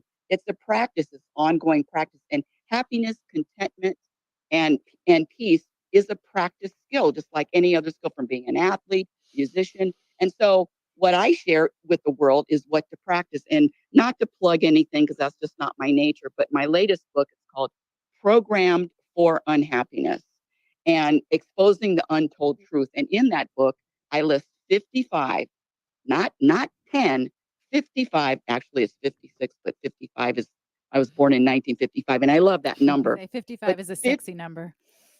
Thank you. Well, thank you. You're welcome. Thank you. I mean, Wait a second. We need to, what's the title of the book again? Is it on Amazon? It is on Amazon, So and it here's- just went. Hold on, and it just went to international bestseller too, and it's bestseller. Ooh. Congratulations. Celebrating with you. But we all know that there's a formula to do that. So thank you, but yeah, we know Oh, no, there's no. You're not allowed to discount the success of that. You should Well- celebrate that. Well, okay, let me look at this. Now that's an interesting thing, Brian, because the lady that assisted me with that, she wanted me to have this emotion of, oh, yeah, wow, woo, celebrate. And I told her, I said, well, I don't really celebrate anything like that, something external. I said, if someone said, I'm going to give you $1 million to speak, I'm not going to get excited over $1 million to speak, but I will get excited over growth, personal growth, a different perspective, someone touching my heart. But this man-made stuff I don't get excited over anything anymore. But that's a practice. That's a practice. That's very meta. And I want to ask everyone on the panel, if you will, what is your definition of success? Knowing I'll that- give you mine first. Now I'm standing up. Now I'm pacing. You know I'm passionate. Yo, we got you fired hear up. in your Yes. voice. So my definition of success is the ability to live in the present moment. Period. That's a great definition. And when you say living in the present moment, that's just like, is it like you just don't feel overwhelmed with stress? Is it you're at peace with yourself? Like, what are the feelings that go along with that state of being? Again, it's the practice. So don't think that I have it mastered. Oh, of course. So I'm just curious, like, what's going on in the Yeah. mind when you're in that place, that presence, you know? So in the present moment, there are no triggers, there are no judgments, there are no buttons being pushed, because all of that is in the past. So the past is not coming into my present. And then there's also no worry, no concern, no being fearful of the future or in uncertainty, because I'm in the present moment. Again, it's a practice. I don't think that I have everything but it is constant. And when I say happiness, I do this is all I do. Committed. You talked about being committed. I've been committed to this for 45, can I say fucking Yes. years. You know what I love about what you there was a word that you didn't use, which brought me into it. When I think of happiness, and I know this is a reframe that I'm working on, when I think of happiness, I think of euphoria. So I don't think baseline, because you didn't use the word euphoria. You said, when I'm basically, like, the way that I perceive it, I am present, I am joyful, I'm not thinking about what's behind me or what's in front of me, I'm here. But I didn't hear euphoria. So the way that I feel, my mind, I can't speak for anybody else, I can speak for myself. The way that I feel happiness has been fed to me, I've been programmed to perceive happiness to be, is euphoria, because that's how the programming and the marketing is. Eat this delicious burger and you're going to feel euphoric. Go on this vacation so you can feel euphoric. You know, date this person so you can have amazing sex and feel euphoric. They're selling euphoria, not happiness. Temporary moment.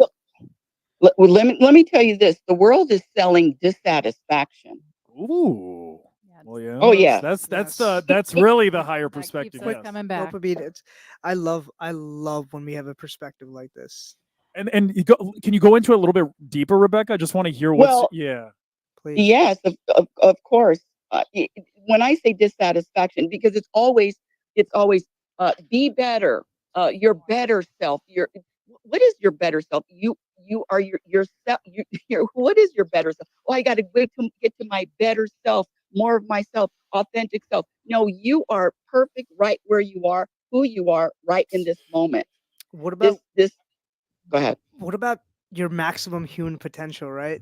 Like, as Okay. someone that looks at, constant growth and evolution, right? We're constantly evolving. Personally, me, first time on a podcast today, was scared shitless today. I'm like, oh my God, there's going to be, between all these influencers, there's probably 1 million views. Probably, at the end of all this, there's probably going to be like 10 million views, between all these people sharing their links and whatnot. And now the world is going to see me and they're going to be like, oh yeah, that's the sales rep guy, but at the end of the day, your maximum human potential. And I just not to make it about me for a second, I just want to say that this really pushed me out of my comfort zone. And I've been uncomfortable for the last 6 years. As Jonathan was saying, I've been constantly moving I moved to 3 cities in the last 6 years, and just constantly building sales, the sales funnel for my 1099. But now it's time to build something for myself. And, here I am with you guys and trying to learn from the best. And You guys are Nancy. all thought leaders, and Nancy? which I Oh, speak, guys. I'll stop. Just speak. Oh, you're good, No dude. apologies. No apologies. You know, Nancy, Debra, he just said you guys are all thought leaders, and I know you have something to say to that. I'm going to turn around and look at you right in the eye Please. because you are a thought leader. How so? Why not? I mean, I'm voicing opinions that maybe a lot of people feel but haven't said, right? You are a thought leader because you're standing up, you're showing up, you're sharing, and you are going to steward a community. I hope so. From your mouth to God's ears. Get that timestamp, Brian. And I hear what you're saying. What speaks to me is the trap of more. Lack of contentment with what we have and expecting that more is going to make it better. So, you asked for definition of happiness and I stopped for a second. Like, what is my definition of happiness? Actually, it was the definition of success. Oh, sorry, of success. That's a whole Yeah, different story. I disregarded that too. What about the I was- maximum human potential, guys? I'm going to talk about happiness just for a quick moment, and then I am going to go back to success, because I am not a big fan, is putting it mildly, of choose happy. Choose to be happy. Now, different from what we're talking about with Rebecca, because there are times that I would love to choose happy, and my chemistry makes that really difficult. That's one thing. So what I have come up with for myself is I want contentment. She's back, ladies and gentlemen. Let's go. I'm searching for contentment, a deep feeling of calm, of groundedness, of knowing, of comfort in I want contentment. Michelle.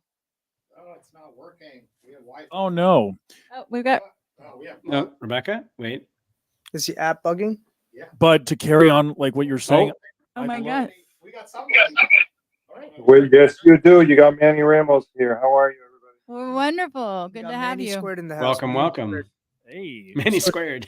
So you do know that we're on a podcast right now with hundreds of people watching. We're joined by two massive LinkedIn influencers and a new one on the way up.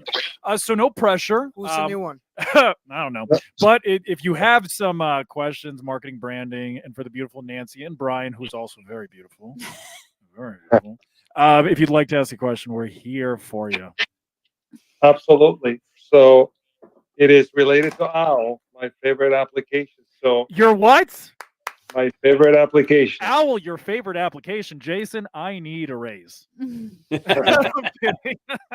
Go ahead. We'll give you more unlimited selfies. Okay. There we go. Excellent. Carry So on. as a fan of the app, how do we grow the audience? How do we grow the use of the application? What are some tips, tricks, any guidance that we can provide? That would be great to hear. Yeah, so what I was telling Jason is like one of my favorite new hacks. Like if you just want a quick shortcut, Jason recently added the community tab where you can it's almost like a news feed. You could just drop an update. So what I was recommending is just little pieces of thought leadership, things that maybe people wouldn't know, just post it on Owwll. You have no competition right now. I've been watching the community tab on Owwll. Nobody's posting. So, if you wanted to hop on LinkedIn in 2017 or 2015 or whatever, before a lot of people got there and the opportunity was hot, you jumped on it early. Owwll is kind of experiencing that right now. We do have a groundswell. It's growing fast, but people are still not using some of the new features. So anytime a developer creates new features, algorithmically, it's beneficial to you. Also, they notice it. So also you're going to get a lot of awareness because people just aren't doing it. So I'd say that's a great place to start. Who's that TikTok girl that the first one, Charlie D'Amelio Yeah. or whatever? Yeah, she was the first one, right? Look how many millions of followers she had. So The other thing I want to say about the community feed is, and for all of our platforms where we share information, don't be afraid to share other people's expertise and give them credit. Ooh, Shine the spotlight on others. right. It's a great way to, couple of things. First of all, people know to come to you. People know to come to you. You're going to find the answers. You're going to have the answers. You're going to be up on the edge. People know that you're about amplifying, and it's not just about me. Right. So I think it's really great. Add your own ideas, but don't be afraid to post an article that someone else wrote and say, hey, this hit me like a ton of bricks, XYZ. Check this out. This article by so-and-so, here's where to find it. Here's the link. Check it out. Tell me what you think. I love that piece of advice. So there you go, guys. Take full advantage of Owwll. Yeah. So now that you're using Owwll a little bit, do you have any like marketing questions? Tell us a little bit about your business. What is it specifically that you do? So, full disclosure, I am part of the team that develops the application that you're using right now. Oh, even cooler. Which makes sense. Your favorite. Okay. My favorite app. Yeah. Okay. Now it got to make sense. Nice to meet you. I really love promoting it. So I'm glad that we finally met. Absolutely. I would like to hear your thoughts, the panel, on what I call FOMFC, the fear of making the first call. Ooh. How do we get people over the hump related to that particular situation? Because I believe that once you get over that fear of making that first call, Owwll becomes very sticky and it becomes part of your arsenal. But if you don't make that first call, because I know that we get ambassadors that make a first call, but I'm talking about an outbound call. You got to get people to do the outbound call, get over the fear, and then see that on the other end, you're going to have a human being that's going to be very happy to hear you and hear about what you're doing, etc. So any tips, tricks, any type of guidance that we can give the audience and, of course, ourselves would be very helpful. I'm thinking that community board is a great place to remind people how and to make the first call, that it's okay to be afraid. You don't need to be afraid. This is an amazing community. To invite people to call you. Hey, have you not called anyone before? Give me a call. That's actually a cool idea. Yeah. I like her idea. Like, hey, if you're looking for someone to call, yeah, you haven't called anyone. You're looking for someone to call. Practice on me. Right. Exactly. That is so sweet. I love that. And I think also something that we could do is we could do a better job of showing people the process and how, like, clearly state and demonstrate how it can lead to a sale. Because I think a lot of times when you're trying to teach somebody a new behavior, you're going to be met with a lot of resistance because it's a new thing. People love new things and they hate new things. They love new things until it's difficult to use. And then the moment that they have like one little hiccup, they're like, "Oh, I'm out." Right. Isn't so that I think true about most things in life. Yeah, dude. I think it's a lot about if there was we love new things until they make us feel inadequate. Oh, isn't that true? It's like if there was screens or things that could create guidance, hey, do this. Or if there was like a chat box or something that could give people advice in real time. I feel like those little things, it's like you have to like pretend like you're dealing with children. Like you need to make the like instructions really, really clear and make it all the way through the path, or else they're gonna get lost somewhere in between, and then you lost them completely, right? So and people are are afraid of feeling like they made a mistake or they're inadequate. So they won't. They'll reach out. Right. Like if I don't do anything, then I can't screw anything up. We had thought about the idea of making the original, making that first call as part of the registration process, so you get that. That is cool. I think that is, yeah.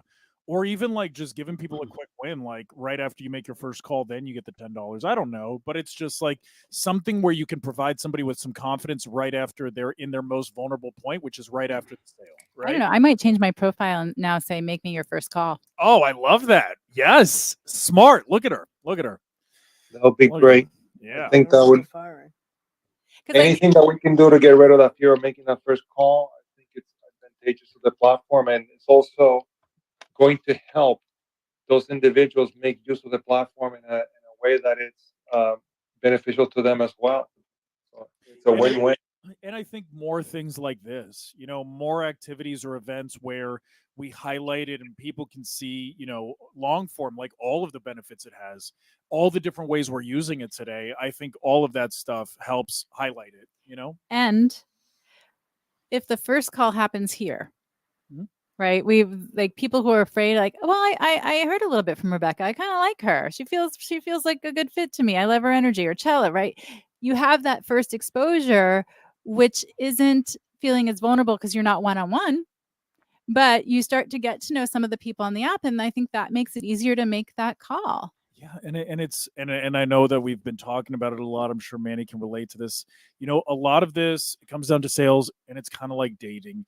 You're not going to get the sale the first time you talk to somebody. You know, like the way that I track it in my own mind, I don't know where I read it, but they say it takes 10 interactions to make a sale. Brother, right? my biggest account that bought $500,000 right away, first month.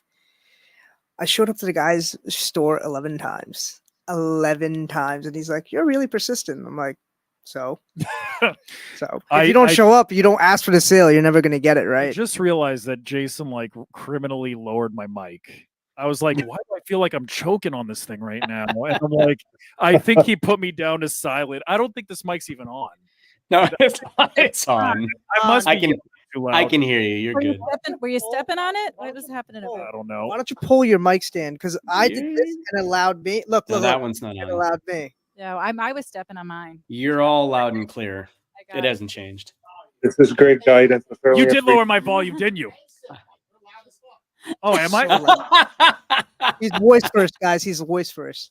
He said you're a. He said you're a lion. Decibels. Yeah. Now that's a little better. Yeah, I can hear that my better? voice better. Yeah. He was yeah. he was worried about you blowing your own eardrums. Really? Oh, what's next? Anyways, back to Great action, guidance. guys. Back to persistence, guys. Yeah, there you go. Great guidance on this theme, and I want to do a shout out to all the brand ambassadors because they are the lifeblood of this application, and we certainly appreciate everybody doing their part for Owwll. Well, we appreciate you because I feel like we get all the accolades. Everybody loves us because we're the ones forward facing. But the reality is, if you weren't putting in the work, none of us have anything. So we appreciate you too. I appreciate that. Thank you, sir. Have We a great appreciate night. you. You too. Yeah, thank See you at 9 a.m.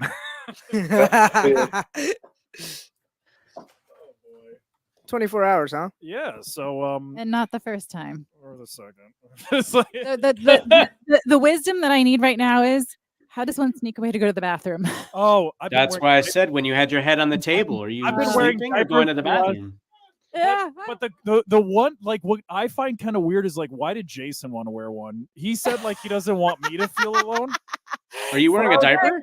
Solidarity. Solidarity. We're going to talk about how far people will go to make you feel important, to make you feel comfortable, to make Are you you feel wearing- accepted. Included. It's Are it's you a wearing a brotherhood, diaper? guys. Are you wearing a diaper? I mean, I don't like giving away those secrets, you know what I'm saying? But it's You gotta pay to play with It's- John. It's Ask just him you how and it me, brother. smells in It's just here. you and me having a conversation. There's nobody else here. all right, all right. Yes. I put them on backwards though, so I'm waiting to see what that means. Thankfully. Oh, Oh boy. Oh my gosh. Okay. people are blowing up Al right now. Well, The people phone's are probably overheating. blowing up Al right now. It's I'm also pretty good sure luck they getting are. through Rebecca's it. back. But don't give up. No. We're in overload right now. We're overloading. Oh, stand by. Nope. Rebecca's back. She's But not. Uh-oh. Put it in the fridge. Oh, she's here. She's There here. she is. Oh, wait a minute. Is she back? She's I so am happy. back. I There she am back. is. And Manny, I have something to say. When I was younger, you know, how many of you on the panel have birthdays? My birthday's in 2 weeks, guys. Happy Hey. birthday. Hey, happy early Shameless birthday. Libra Plug, October 12th. How you Okay. doing? Okay, good, You're good. inviting us, Absolutely. Well, everybody. Drinks on Manny. Absolutely. Drinks on Manny. Come downtown Orlando. We'll rip it up, guys. I have a Well, happy birthday. birthday. When's your birthday? Happy birthday. Libra? Are you a Libra too? Are you Oh, charismatic? no. I'm an Aquarius. I'm destined for greatness or madness. It's, Taurus in the house. Mm. I definitely see that. Second wife was an Aquarius. Does that mean you're breaking up with me? No, I'm definitely not. Like, I'm hoping that you can rewrite the trauma that I had with that one. I'm not a true Aquarius. What are you? Like you got to look at my moon. My nieces do this for me all the time Okay. because I never. What's your relate- rising? What's the ascending? You'd think I would. It's in my phone. Do you want me to get my phone? Yeah, no, I mean, we got time. Like, Oh, wait. We have somebody Oh, here. shit. Rebecca. Oh, sorry. Rebecca. Sorry, Rebecca. You're dealing That's with the most intense ADD in this room. Times two. Times 3. So, I have ADHD. so this is when I was younger. I'll be 69 in December, but don't tell anybody, please. But anyway, We're celebrating you. celebrate all that. Yeah, listen, you earned it. Yeah, Hey, you did. So anyway, so when I, when you blow out your candles and you make a wish, I always wish for the same two things. Manny, number one, I wish to live to my potential. But I never had an idea of what that was. I didn't have a focus. I didn't have a vision. I just said I want to live to my potential. And the second thing was I wanted to be happy. And just like you said, Debbie, this happiness, I'm talking about an energy of contentment, regardless of what happens and regardless of what doesn't happen. Contentment, the energy of contentment. But the good news is it's a practice and anyone can achieve it. But the problem is all of the work is done in the mirror. And who's rushing to go to the mirror and say, oh, it's not them, it's me. Oh, it's I can't blame the world. I can't blame my partner. I can't blame my neighbor. I'm the one that needs to grow. I'm the one that's responsible. So I've been teaching the Truth About Happiness classes in California and Oregon, and now I'm in Vegas. So Can I ask you a yeah, question? of And course. tell us where we sign up for these after this question, please. Oh, Do you feel it's like, I mean, I hear the positivity in your voice. I mean, clearly you're an expert in happiness. Do you how do I phrase this? Do you feel a moral obligation to pass on this message? no, no. What I do feel I mean, is it feels like, it feels like, you're a messenger, right? Like I'm not You here know- preaching. I'm not trying to be a preacher or anything like that, but I don't feel an obligation, but I do feel a passion and an inspiration to share. But what I found is that with teaching all of these classes, there's only probably about, put your seatbelts on, everybody. And I mean it. Snaps. There's I'm on for Two- a ride.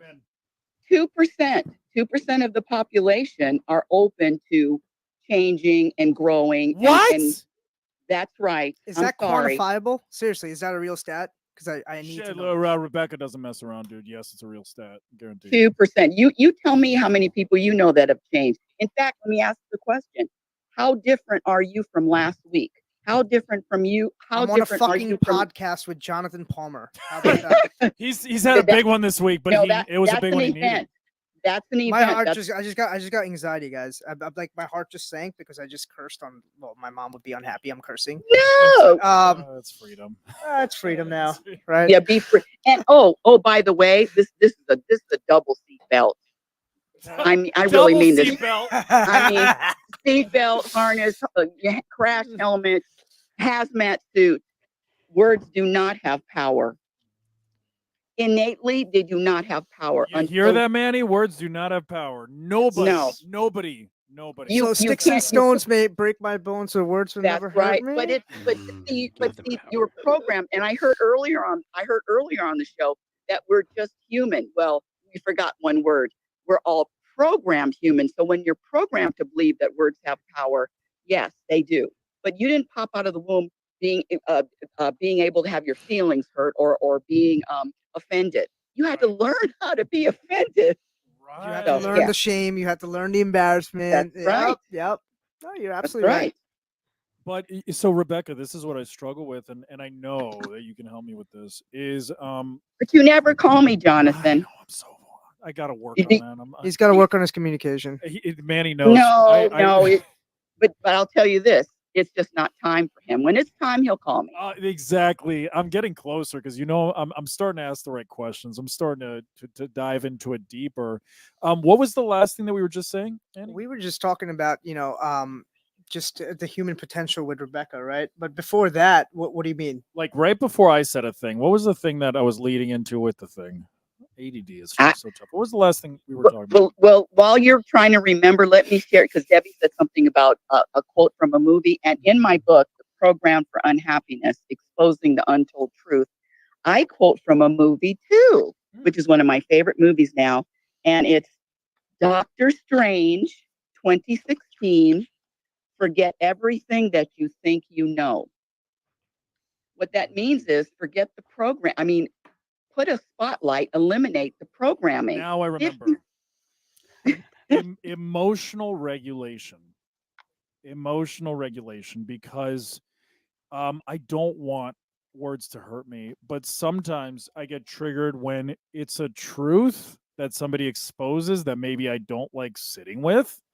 I know they're right, and that's why it hurts. That's why I'm triggered. I'm not triggered because like how, like Nancy was saying, like the sky's blue. It's like, okay, well, if they say the sky's purple, I know it's not purple. I don't need somebody to question them. I'm gonna think they're stupid, But when somebody touches on something, even if it's not purely true, but it's a trigger, I for the life of me, I can't do the sticks and stones break bones, because the words do hurt.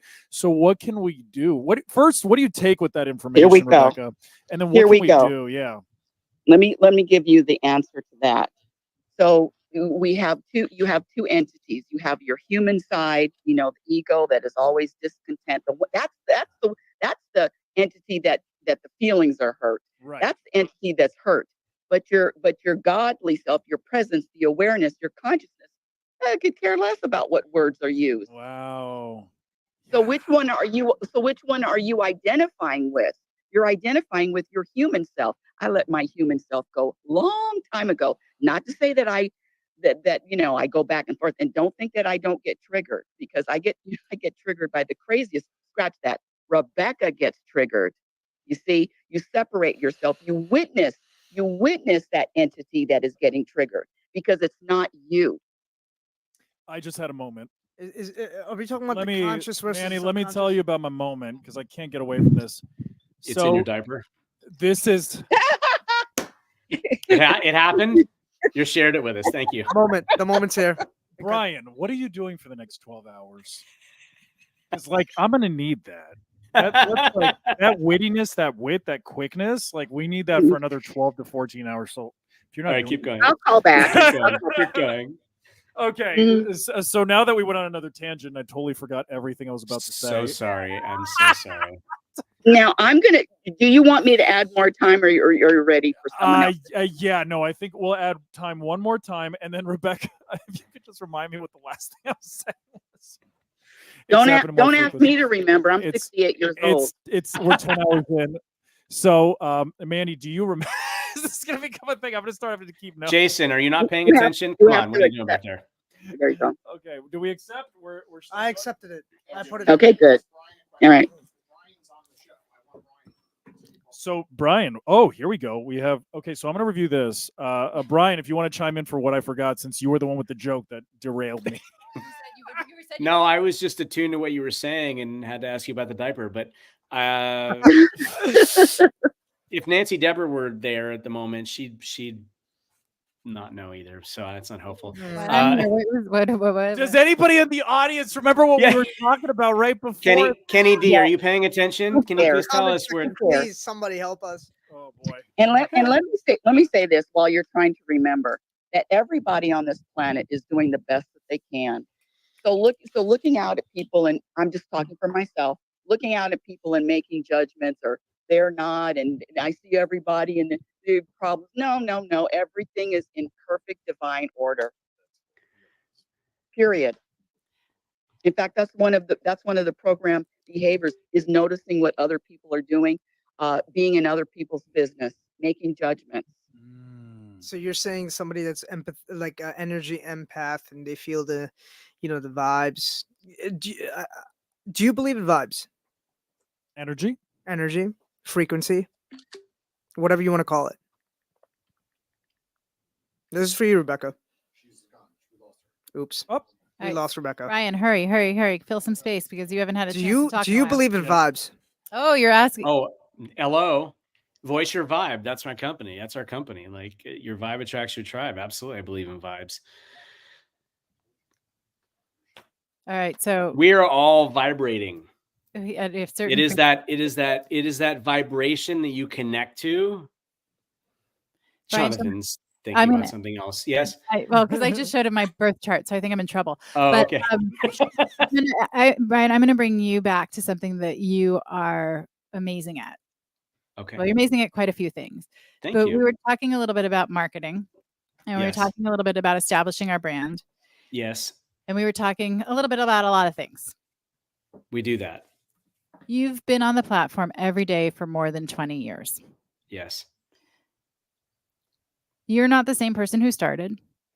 Definitely not. but your values are the same. Yes. How did you maintain that over time? My why. My why has always been, since I got on the platform, to inspire one person a day. I didn't know how I was going to do it, but it has always been my center. And when we were talking earlier about how things evolve, we adapt, we change, accolades, growth, you know, you're a 17-time #1 best-selling author, you're a top 50 most impactful, you're a 6-time LinkedIn top voice. Your head can explode pretty easily with the things that kind of happen. But I have never let that take me over.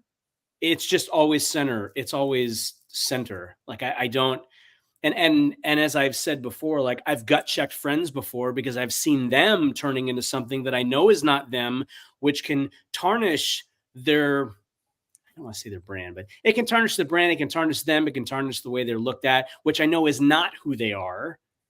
And so I gut check them because I know that, you know, look, it takes a very long time to build a brand. It takes 1 second to ruin it. And, you know, when you work as hard as you do to establish your brand, okay, and quite honestly, I believe there's nothing to be established. You show up and be you, and your brand is established. It's the way people see you. And Brian, It's the way you're like perceived. your brand can be ruined in a second. We're not talking about a post, like a single post. We're not talking about like, oh, you shared something and oh, Brian's calling. Caller, Brian squared. Yeah, I was starting to say, hey, Brian, and maybe you can tell us this. And Brian Schulman, you know Brian Schulman. At the end of my bio, there's a line that says, "I'm a native New Yorker, a dedicated cat mama, a lover of cheesecake, carrot cake, lover of carrot cake, and I don't accept apologies for living life and being human." There we Yeah. go. What? Give you a minute to think. You too, Jonathan. What would be your sentence that's the core? The core of my brand. Well, you are your brand. I am my brand. So like if I had to like condense it all into a couple of words, holy shit. Nothing says you can't change it at a later time. I know. Because we're constantly Brian Schulman. evolving. You know, Look, like, have you guys like struggle with this too? It happened to me when I was making a website. It's like I can make other people's websites all day, but when I got to like point the fingers back at myself, and it's like now the copy's never perfect. Now the landing page is never special enough. It's like we get so like, why do we do that? As soon as like it's got to be for us, I'm like, what's my pitch? I don't fucking know what my pitch is. I know how to make sure yours is good. Because Jonathan, you I like will ask people. So perfectionist at what heart. is it I do? Right, all the time. Tell me what I do. In your words, tell me what I do. Oh boy, really. Perfectionism is a disease. I think, in But that you regard. see how like it happens to all of us, dude. Every single one of us. Yeah. We all struggle with the All same. of us. Right, Brian, what's your byline? And then we'll come back. Yeah, Brian. What do we got? I mean, I have a few things around this, but one is that, you know, I believe everyone has a voice and that they matter, and their voice and story can positively impact another human being by showing up and being them. And there is power in that. And we're all proof of that, Manny. That includes you. Thank you, sir. You show up and be you, and it happens from here. It's the heart of it all that matters. See, and I would add something for you about the things that you're most proud of. My kids. Your kids and the relationships you've made. And the relationships and that I've made along the way. Like that's the most important thing to me. It's all about the people. It's all about the people. Jonathan dodged my question. He's still thinking. It was skillful, but it's the perfection. It's the perfectionist Jonathan in his head going, crap. I know this, but I can't answer it. If you nail it in one sentence, you're bullshit. Okay. Excuse my French. All right. No, you're right. What was the original question? So it's sort of like what is the things that are your core? The things that are my core. And you know, things about you that people might not know make you human and your core. Like you're evolving the question. Okay. I know, but I have to. That's a good question. That's a good question though. She's slowly guiding me toward. I think it's overcoming shame. Beautiful. Overcoming shame, because I feel like that is the space that I live in 95% of the time with my clients and myself. It's just like helping people feel safe that they can share authentically without fear. And I literally do this. It's like, it's the way that we communicate with people. It's the way that we like meet them where they are. You know, it's Yes. like, that's Nancy what Debra says that. And Yeah. I I'll love say that. I think that shame is one of the most insidious human emotions. I think it's the worst. Yeah, I think it's I one of, think if not the it's- worst. It's just, at least for me personally, it is because of the way that like the ego is fed through the shame, and the ego is to me just like the Well, vein and- of my pain. You know, Mm. ego. Yeah, and shame will stop you in your tracks. Shame will shrink you. Shame will change the filter you look through. It changes how you see yourself, like you said, and it feeds on itself because shame happens in quiet. Shame happens in the dark. Shame Yes, I happens love that. with I'm our bugging own now, worst guys. thoughts, right? Where shame is when we're left with our own Own worst thoughts. Yep. Yeah. And so I think that's why we're talking about vulnerability and authenticity. So And then, how being did I genuine. do with my one sentence that you said was bullshit?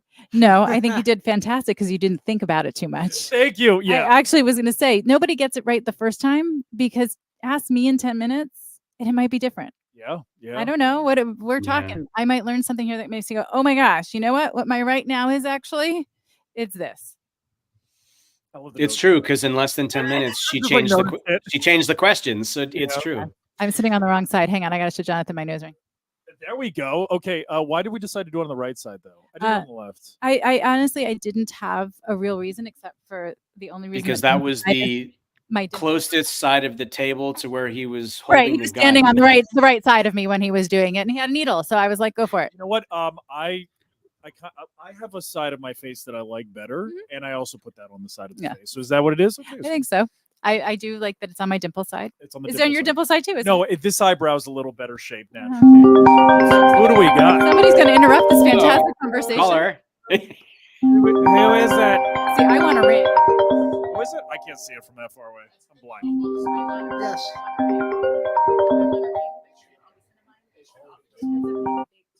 Oh yeah, I understand. I like the cute little ones. Yes, I wanted something to. Here we go about nose rings. I want something that is. Jonathan likes the cute little ones. Oh, But he boy. likes to Yeah, turn. yeah, But he yeah. likes to turn his diaper backwards when he's yeah. wearing it. Dude, It's got to be all the drinks. Here, I It's think we just came up mean, with your tagline there. Your I think- your core. Your I core. think, you know what I think it was is he was taking a No, we can't. he was taking a bet and going, I'm gonna have to pee a whole heck of a lot more than the other way, so I'm turning the diaper around so I don't have to get up Genius. as much. and you know what? The floor is This- way drier than last. This segment of the show is sponsored by, I can't see what the drinks say, Arctic something or other. Celsius. Celsius. That's right. Celsius, Diet Coke, and Yep. polar Nectar of the premium. gods. Say. The Nectar nectar of- of the gods. There we How many go. did you drink I at the like last that. event? 13. Oh, those Gracious. monsters! Like Yeah. I mean, they're kind of skinny, guys. I'm on 3. No. You came in with a drink that was bigger than your head. Like it was huge.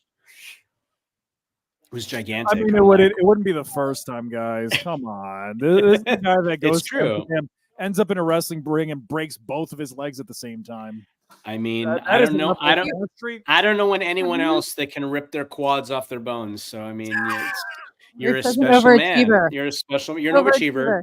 Have You're you an shared? overachiever. I mean, we're talking about, but have you shared that story? I did. I posted on LinkedIn. See, I've been gone for a crazy while. Thing. Yeah, we need to get you back on there, girl. When you're ready. But the point is that yeah, like they told me it was going to take a year to like be fully recovered. It's been 4 months. I'm walking like nothing happened, and it's all documented. But again, like in what I was Jesus sharing has is like risen. the Jesus has risen. And number one, Hallelujah. the testament to like the human spirit, but also another thing, like when you've been working out and wrestling and being active for 20 years, I am so in tune with my body that I know my body better than the physical therapist. I know like when my muscles activated and when it's strong, when it's weak. So also that's why all of you, I don't talk about working out. I don't talk about diet because I don't think anybody would care about it, nor do I really. But I would say that's why it's so important. You just to work show out. us. Just show us. Just show But us your it's like beauty. mutant genetics. It's all the diet. I'm Like radio. Stop touching him. I have a new name for you. It's Adonis. Adonis. Adonis. That's going to be your headline. Donnie. I'm just gonna call you Donnie. I'm gonna call you I love Donnie. it. Yes. Yeah, Donnie. It works. I'll know It what you works. mean. Okay, and Yeah, you'll know. You'll know I'll what know I what mean. you mean. I'm gonna bring this back to you, Jonathan, too, because That you or were a diaper head. person I don't who's know. always I love all the inside jokes, guys. Yeah, bring it back. um Circle it back. no, we're good. Okay. But I am thinking somebody who's constantly in motion, Mm, someone who finds comfort in the moving, yes. both physically and mentally. Mm. Okay, I think I'm on now. I think he's having a movement. We're having a moment. No, you look like you're having a movement. Oh, like I was having a moment. Yeah, like or a movement. No, a movement.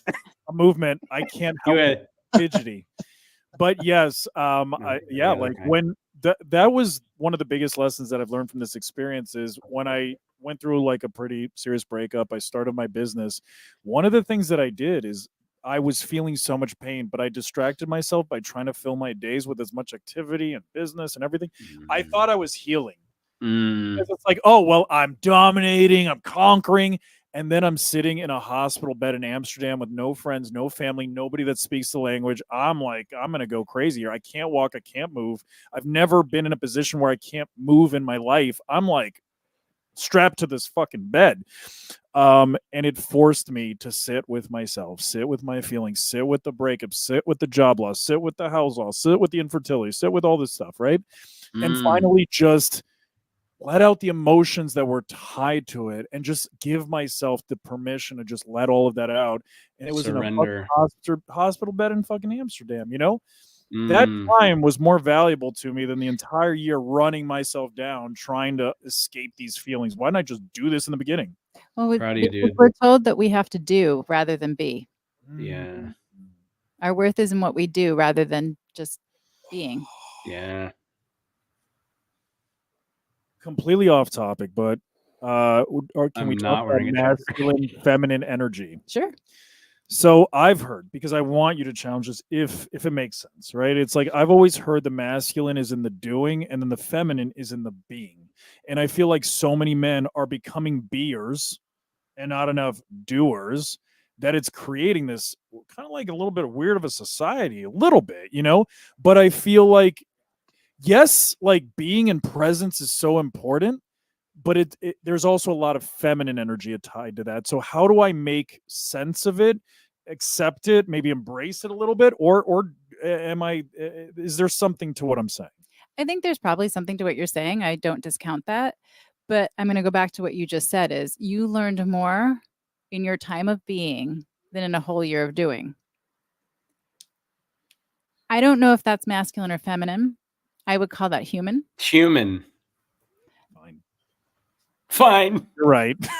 I'm not. Listen, I'm one opinion. No, but I my love opinion love makes- when people Human. say things I and think you're she reframed it for you really right. well. No, when people say things and you're like, oh, and then it's just like, oh, I got nothing to say to that. You're right, But but it's good. That was empowering. thank you. Yeah. I'm glad that worked for you. But I do think that, like we were talking about earlier, we're embracing self-care and personal development. I am all for it. I think at times it becomes something that's self-sabotaging and it keeps us from doing. But male or female. And I think, yes, historically men went out and, killed the water buffalo or whatever it was and, dragged it back or, like Mammoths. Yeah. But we don't live. Yes. We don't live in a society where we're don't have to do constantly that under anymore. attack.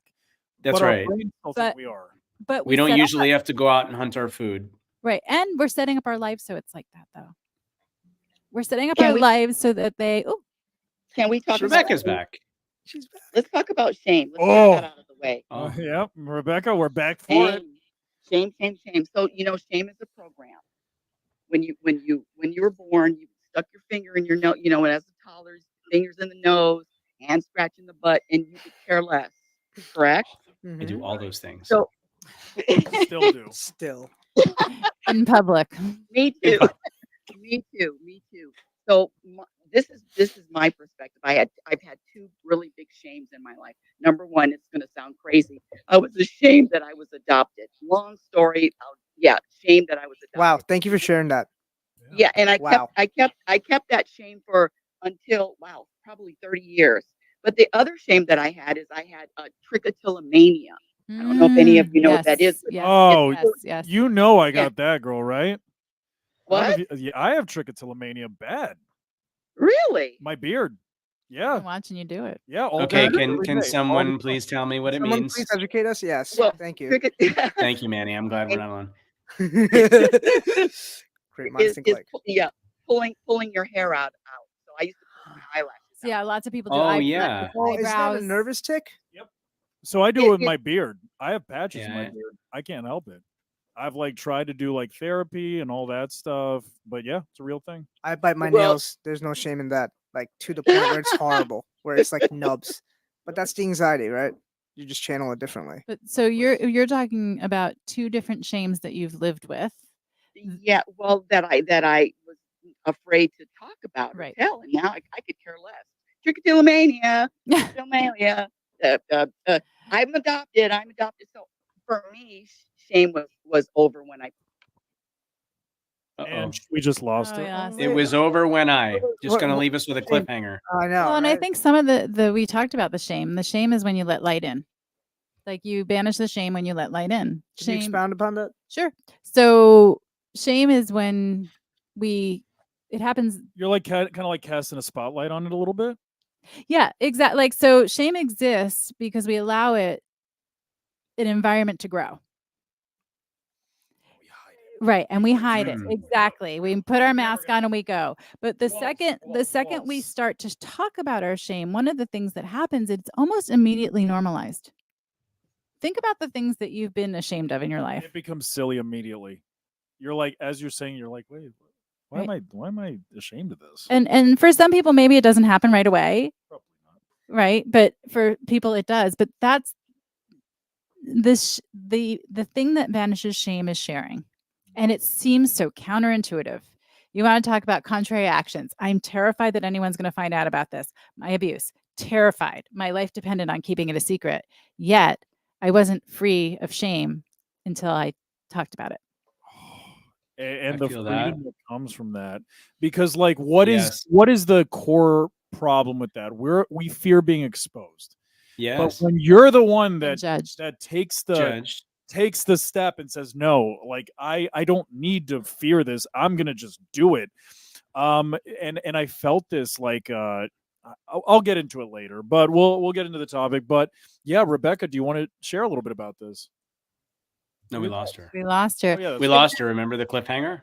Oh, that's right. And I know Memories start to go. Brian. Hi, future. We see you. Hey, future. Hey, future. Let's talk about some of my Yes. favorite people that are here. Oh yeah. Shout My out to Jenny gosh. Gold and Look at us all everybody. staring. They're This on. is man. We all just look one- forward. It's like Kenny D. Sounds in the What's house. up, Kenneth? Saving Jim the flavor, Song. baby. savor the flavor. Ah, this guy, Kenneth. He's the You light- guys know We love that. Kenny Oh my D. gosh. We love I Kenny remember, D. I remember. By my the first way- flavor I got. I want to tell you. I want to Flavor tell you right number? now. Hang on a minute. Nancy Debra is the only person I know that it took 50 times applying to LinkedIn Live to get approved. Kenny D is the only guy I know that's gotten kicked off LinkedIn more times than you can count for no reason whatsoever, because he's a good human. He's been Yes. kicked off. Oh, I'm So Oh, many that's times you fine. I can't am even. fighting someone. Here, He listen. said he retired from wrestling, but I think I said I retired from a wrestling ring. okay, that's Nancy good. Debra's say- so in tune. She's so in tune. Why don't you like? So, okay, Nancy I Debra, you understand said Luke something. Matthews. I understand Luke Matthews getting banned every week, but not Ken. No. No, he's the kindest human in the world. It wouldn't hurt a fly. But What did Nancy I Debra, say, you said Brian Schulman, and Oh, and- we were talking about shame and things that we hide, and so I think yeah. you know you'll share your story. It's yours to share. Oh, awesome! Look at we've got Rebecca's book showing up. I feel like I'm not close enough. I might have Hey, look to, at that! That's stand in amazing. front of the camera with Amazon, you're incredible. How'd you deliver that so fast? No. so fast. That we all have stories. Like I didn't know that other people got abused. And we have Renee. Oh, Ah, Renee. how Welcome, relevant? Renee. How relevant is this? We have a life coach, founder of Finding Your Voice Network. Huh? Seems to be a theme of the day, isn't it? So, Finding Your Voice. Tell us more about that, Renee. I wanted to connect with you. I've been trying all day, Who? and here we are, finally. There we go. We got you. His phone sucks. Yeah. So this is it's a story about from vulnerability to empowerment. And We love those. Keep yeah. the phone towards your mouth. And say, we're having a little bit of a hard time hearing you. Hang on just a second, because I don't want you to share your vulnerable moment and people not be able to hear it. Okay. This phone, I think. Okay. Phone overheated and this phone, Okay. Try Do you wanna it. try mine? Mine's loaded. yours is loaded up. it's fully charged. charged. Full charge. All right. Okay, so Thank you for holding on. I don't want you to I'm gonna sign out of my account. We're good. share and Just talk. See if it works. not have your voice be heard. I'm talking right now. Ask her if she Can you talk, Renee, for me? I can hear you beautifully. I can hear you She very hears well. me fine, but she's, yeah, yours is Yeah, you're kind of not fair. floating in and out. Our other phone overheated. And Tell my her- mic is tell her to on, call us so I'm back in not 2 sure why. minutes. Can My you- battery's charged. Can you, yeah, no, I don't think it's on your end. I think our phone is fried. So we're going to switch phones. Can I ask you a huge favor? Can you call back in 2 minutes? We're going to switch over to Jonathan's phone and hope that we have a better outcome that way, because we really want to hear what you have to share with us. Okay, she's off, so she can't hear you anymore. So, all right, just talk with Brian. I'm going to talk with Brian Schulman. Hi, how are you? Hi. I'm So I Brian started to Schulman. say, like, you kind of shared a bit of your story Which part? about your I don't, well, okay, I was going to let you tell about your Tourette's, living with Tourette's. Sure. And I think, we all think, like I started to say, like, I thought what was happening to me was normal on some level because I didn't know any differently. But then on another level, I was certain that it didn't happen to anyone else. So if I said something out loud, then people would look at me and, I had all sorts of thoughts of what would happen if people knew. Tourette's is less common. I think people have seen caricatures of it quite a bit in movies and TV. And so I just wanted to take the moment for you to share, you got vulnerable and shared about your experience, to give you a moment here while we're rebooting the phone to just talk a little bit more about it in detail. What is it like to live with Tourette's, and what is it? Because I know, especially given your age and the time, Tourette's was a very new thing. Yeah, so well, there's two things. So one, I was a pound-and-a-half miracle baby in the 70s that wasn't supposed to live. And that time, incubators were very new, thick-walled, huge, like monster things. And then I got gifted with Tourette syndrome. Now, for those of you that don't know what Tourette's are uncontrollable tics and twitches, and usually you don't know you're doing them. In the height of my Tourette's growing up, and this was back in the 80s, and it was very new, very new. I was somersaulting. Well, hang on a scale of 1 to 10, 1 being the least and 10 being the most would be violence and vulgarity. So I was probably a 7. I was somersaulting from room to room, jumping up and down. I had these intense neck twitches. I had noises, physical. Some were very painful. And I was weird and different. And I didn't want to be seen because I stood out like a sore thumb. I got bullied constantly. At last kid picked on the team, the whole drill there. And it was hard. It was hard. Even it was tongue in cheek with friends. So, I really just didn't know who was Right. who was my friend. Really, It was authentic. Yeah. And and it was, again, it was very hard. It was very hard. It caused many challenges for me growing up. School was an extreme challenge for me. And yes, I know you built a lot of resilience through the process. And one thing that you've shared with me over and over again, because your story is incredible to me, and I every time I hear it, there's another facet that I pick up on. But I know back in the day, if I was to tell someone when I disclosed that I had been sexually abused, nobody was worried that being around me would make it happen to them. say that one more time. So when I disclosed my abuse, Yes. nobody around me was worried that because they were near me, it was going to happen to them. I know. Yeah. Oh God. Yeah. Yeah. So if Oh yeah. I mean, Well, and the thing too with Tourette's, by the way, like at that time, no one there was no knowledge about it. It was like, oh, I'm going to catch that if I'm by him, if I'm with him, if I'm spending time with him, I'm going to catch what he has. Oh, by the way, sorry guys, just really quick because we have a guest that's in the room right now. We have Renee Reich, and Renee's back. we'll be tying it in. But yeah, Brian, if you could just tie up the thought, and again, I kind of want to get into this topic with Renee a little bit. Absolutely. She No, was vulnerable. she came back. Let's give it to Renee. Thank you, guys. Nice to be back. Yeah, I'm listening very intently to this topic, and it hits home in a huge, huge way. So, losing my voice while I was working corporate America, taking care of multi-million-dollar teams, was I wasn't spiritual at the time, and I didn't really know what was going on other than I was in immense and intense pain. I wasn't able to eat or swallow or, anything. It was just very painful. And I was told as I was in the ER that I was so contagious, I was not allowed to be with the public any longer. So you can't speak, you can't eat, you can't drink, and you're isolated. It was like, just shoot me now. And I actually didn't want to live anymore. I fell into a deep, dark depression of not wanting to be around because doctors couldn't help me. They had no cure. They took about 20 vials of blood in 3.5 months trying to figure out what the hell's wrong with her. And they had no answer. So here I was sitting in muck and just wanting to not live because nobody could help me. And I'm screaming for help, but nobody heard my voice of screams, not even me, because I didn't have one.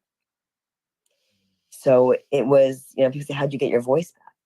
It was the journey of losing my own voice that began that very journey of finding my true voice. Amen. Yeah. And I can't imagine not being able to communicate, being isolated. And one of the things that I think we can fairly say that all of us fear is the unknown. You were 100%. sitting with the great unknown. So now, did you guys have a moment? Because this happened to me, but I don't know if it's trauma. I don't know if it's PTSD. I don't know what you call this, but maybe it's just age. Like when you start like approaching middle age. But I had a scary moment. Like when I had this experience, I realized like, oh shit, I'm not like completely indestructible and I'm going to live forever. And like when you have that moment in your life when you realize time is limited, that is the scariest moment of your life. It's like a complete shift where you're like, wait a second, I'm not going to be here forever. Oh my God. Yeah. Like, that, and like, I'm dying every day. I'm living, but I'm also dying every day. I over-indexed the positive and hadn't considered that there are stakes to this life, Elizabeth Kubler-Ross said, living your dying. We're all living our dying. Yeah. We're all living our dying. Oh. So interesting is that, as you answered the line before you spoke with me, I literally tuned in when I heard the word bullied. I'm like, okay, this is the universe. So I'm going to share something very vulnerable that I don't often share, and I believe I need to more often, is I was bullied. I didn't speak up until I didn't have a voice to speak with. I was bullied in school. I was bullied at work. I was bullied as, in every area of my life, I was bullied. And I never spoke about it. I didn't want things to get worse because if I hadn't done anything to what I felt deserved, nobody deserves it. But I literally had no answer. Like, what did I do to deserve this? Nothing. Walking down the hallway in school, going to my next class with my books in my hand, being shoved from behind. Okay, I deserve that one, I guess. Like, really? What did I do? Like, what did I do to make somebody just physically push me into lockers, push me down the hallway? Well, they could. They were girl bullies in school. They thought they were cool, and maybe I wasn't part of their bullying group because I wasn't. I was part of my world, and I was just going about my business, walking to my next class as a young girl in junior high school. And a thing walking to class. A thing that we don't ever get when we're that age we question ourselves, what are we doing? And it's not until we have the perspective of an adult in a lot of years that we realize it's nothing to do with us. It's everything to do with the person who is Right. bullying. But again, this was Right. At your, that's exactly. what I'm I'm a saying. young girl. At your age, the natural reaction, of course, is what did I do? Right. And the thing is, why would I talk about it? Why would I say anything if I hadn't done anything? I'm going to my next class after Right. the bell rang and somebody's shoving me for no apparent reason. If I tell on them, right, it could be worse. Right. If I tell on somebody that did something at work, it could be worse. If I tell on anybody that did anything, it could be worse. If I'm doing nothing and being mistreated so horribly, I'm not going to say a word. Oh my God, if this is how I'm being treated in being a good person, what happens if I tell on these people? It could always be worse. And it could be because I didn't do anything to deserve this. So now what? So I didn't speak and then didn't have a voice to speak. Mm. And I love the point you're making. If you didn't do anything to deserve what was happening, what happens when you speak up and call people out, right? Yeah. Now you've got this position of like, oh, not that you deserve it, but I have taken an action that's going to upset someone. So I Right. have to be ready for the fallout, right? You know, and Right. it's so hard to hear you, and I understand, and I'm looking at like, you know, my 4-year-old self in my mind of, you know, what power do I have? When you're in that spot, what power do I have? And your voice, which is, we're taught, you know, tell someone, you know, let someone know you're having a problem, but it turns into your Well, enemy. not at that age. Right. I'm not taught that. I wasn't. I mean, we're talking a few years ago, right? Decades. I'm talking decades ago. So, you know, now what I do is I coach women, and it's in the journey of finding their voice from vulnerability to empowerment. Sister, I hear you. Because we need to speak up and have a voice. Exactly. And why do people in relationships? You know, well, we see you. We love you. We are so glad that you found your voice and that you're helping so many people, because what you're sharing, hugely vulnerable. And like you said, you don't talk about it very much. And your voice has just made someone's world a little brighter. Well, I am grateful to you and for taking the call, and grateful to Jason for having this app that affords us the ability to use our voices, to give, to serve, to share, to uplift, and to elevate others around this world, because this is what it's about. When you share vulnerability, you help other people be vulnerable too. It's a privilege. I love what you said, and an interesting perspective, because I want to hear how you coped with that. Because, you know, I was bullied a lot as a kid. I didn't build up my body because I was bored. I built up my body to protect myself from bullies. You know, I was short, I was chubby, I had acne, I liked weird things, I still do, and I had no friends. You know, so what I told myself. Ellie is a hard. Whoa, what? There were a lot of voices all at once. I know. I was like, let's go out of here. Anyways, so like as I was saying, you know, if you'd like to, if you got time, if you're gonna be around. We got 15 seconds, so if you want to add more time. I could get into it either way. But yeah, when I was dealing with the bullying myself, it's like, not letting me add credits for some reason. I'm not sure why. Now, can you guys call me back? Is there a way to call me? Can we? Oops, she said it's not letting her add credits, Jason. Okay, so but we can finish the thought, and I'm sure she's listening along with us. So, like I was saying, you know, I was bullied a lot as a kid, but I had the ability, like I had a growth spurt, and then I filled out, and I just told myself, I'm just going to be bigger than everybody else. You can't bully me if I'm bigger than you. But what do you do when you can't just make yourself bigger than everybody else? What are some ways that you handle that? I knew you'd come through. What are some ways that you can handle that are not physical? Because that's the only way I knew how to combat it. Let me just be huge. Nancy, Debra. Yeah, it is me. It's such an important question. What do you do when you can't just be bigger than everyone? And I can't relate to anybody that didn't do that. Right. You know what I mean? Like, this is my way. And what do you do when you feel so small? And I think that obviously for all of us, it starts at an early age. So Mhm. we as adults with experience and knowledge need to start taking responsibility for the messages that we are giving kids. I work at a school, and sorry, guess what? Just saying sorry doesn't fix everything. So we need to start thinking about what a real apology is, and that sorry is really shown by our behaviors and choices. So true. Sorry is easy. Sorry is easy and it means Yeah. nothing. And so when we, sorry, just finish my thought. So that when we, Sorry.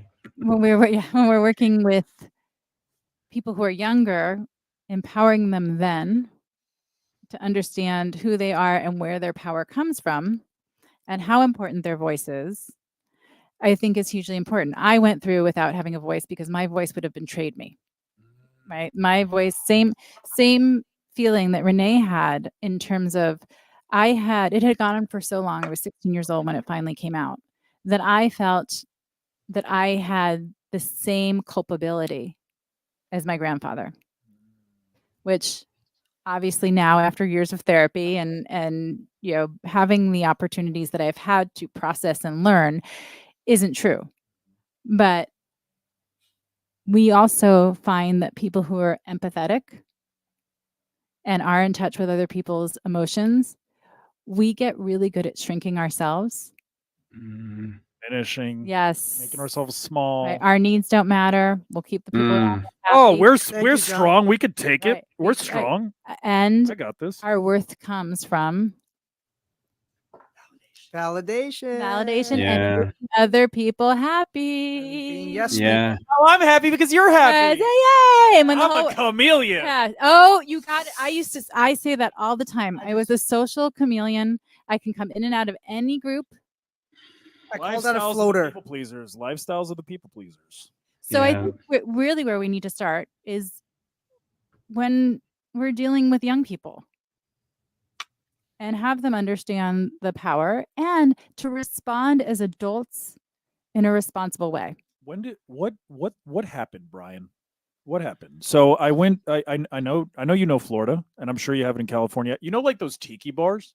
You know those like, bars. They're kind of like tiki themed, and you typically get like your Key West, like white folks. Umbrella drink. If you like pina colada, And it's usually getting wrong. caught in the rain, right? Like you got that vibe going on, right? Like you see at the tiki hut, like the bamboo shit, like the tiki torches, that kind of vibe, right? So Yeah. like I used to always hear like, you'd hear like the Eagles, like some Led Zeppelin, the Pina Colada song, and then all of a sudden I heard Bruno Mars. And I was like, wait a second. Is this happening right now? Like the songs that I grew up with are becoming the classics. We're the classic. What happened? And the oldies. The old person. The oldies are dead. The oldies are the 80s now. It's Talk like, about how what? long Come ago on. The 80s were. How long ago were the 80s? I don't want to know. Stop It's it. terrible. Math is a horrible thing. Oh, don't. Nope. Math is a terrible thing. Come on. Personal development just went out the door. I'm kidding, but it was a little bit jarring to hear Bruno Mars in the tiki bar. I'm like, Well- this music is for old people. And I want to go back to that moment where you realize that you're not immortal. Yeah. That sucks. What did I- they say? Memento mori. He said that sucks. He said, It's a hard one. It's Yeah. a hard one when you have that moment, and I think we arrive at it different ways. What was yours? Mine is taking care of my parents. Ooh. What did they say? It's like not only do our parents see us grow up, but we see them grow up. Yeah, and I think Ooh. seeing what they're going through, there's part of me that believes that no one should see what's coming. Wow. Yeah. And yet, it's a gift every day we get. It's a tough conversation. Oh, It's it's just been like sitting in this space for so much this year that it's like, yeah. But it's necessary. They're necessary conversations to have because the last thing I want is like for life to just hit me as a big surprise when I'm deeper in my career, when I've got kids, when I'm supporting people. It's like, thank God I get to experience this now. express it now. And we joke about midlife crisis. It's become sort of the, I'm First old. world problems Well, almost. first world Right. problems become like the punchline. Mm. Yeah. rather than there comes a point in your life, whether it's the midlife, whatever you want to call it, where you reevaluate things. And I think I understand now more than ever, wanting to recapture the feeling of youth, of freedom, of carelessness. And so the conversations are important because so many people are sitting with the same feelings. And so many are terrified by it. And so many are afraid to say, like, I'm fucking scared. Like I just said, there's part of me that every day that I am helping my parents, I am blessed and privileged. And I think to myself, I don't want to know what's coming. Just experience it. Well, and I stay, and I tell everybody here, right here. And that's Rebecca right here. Right. I can't. Right. There's nothing we could do. No. So I'm here. And every day I'm here because if I focus on what's coming down the line, it would crush me and it would destroy my now. Don't hurt twice. Don't hurt twice. I don't need to go any deeper than to understand what that means. We don't have to. Don't hurt twice. My gosh. So I just feel like this has been a massive therapy session. So I'm super grateful. That's what I said earlier. Right. But it's like, when you get guests like this, you know what you're getting. We're not going to. You're going to avoid me now when you see me at podcast. No. It's these are the kinds of conversations that we live for because, I don't know. I consider it a privilege to be able to reflect this much on myself. You know what I mean? Like there are so many people that work so many hours, and for us to have the luxury on a Monday to talk about life and death and everything in between is it's such a luxury. It's have you found, I'm going to ask everybody here. Yeah. I've gotten really bad at small talk. Oh, done. I am so bad at small talk. Yeah. Like I'm like, I want this conversation. And I don't care if I just met you. Exactly. But I think that's why it's important to find your tribe, find the people that resonate with you, and LinkedIn's a great place to start because I feel spoiled because I'll go out into the world as I call it. I'll go out into the world, not in my little protective bubble that I created, but when I go out into the world and you meet people and you see people just aren't as kind. I'm making the choice to surround myself with people that are going to lift me up, and I found them there. So I'm sticking to that. That's all I need. I agree. I found Amen. I didn't know I had in a community I didn't know I needed so badly. And it creates the opportunities for the no's, right? Building your own personal boundaries. When you find your people, you're like, I don't have to accept less. I don't have to go after things that don't align with what I'm my nature. I don't have to do this, and that is a great feeling. I don't have to justify my existence to everybody. How about that? Me. Hi, How look about at that. that? Living Wow. in that space.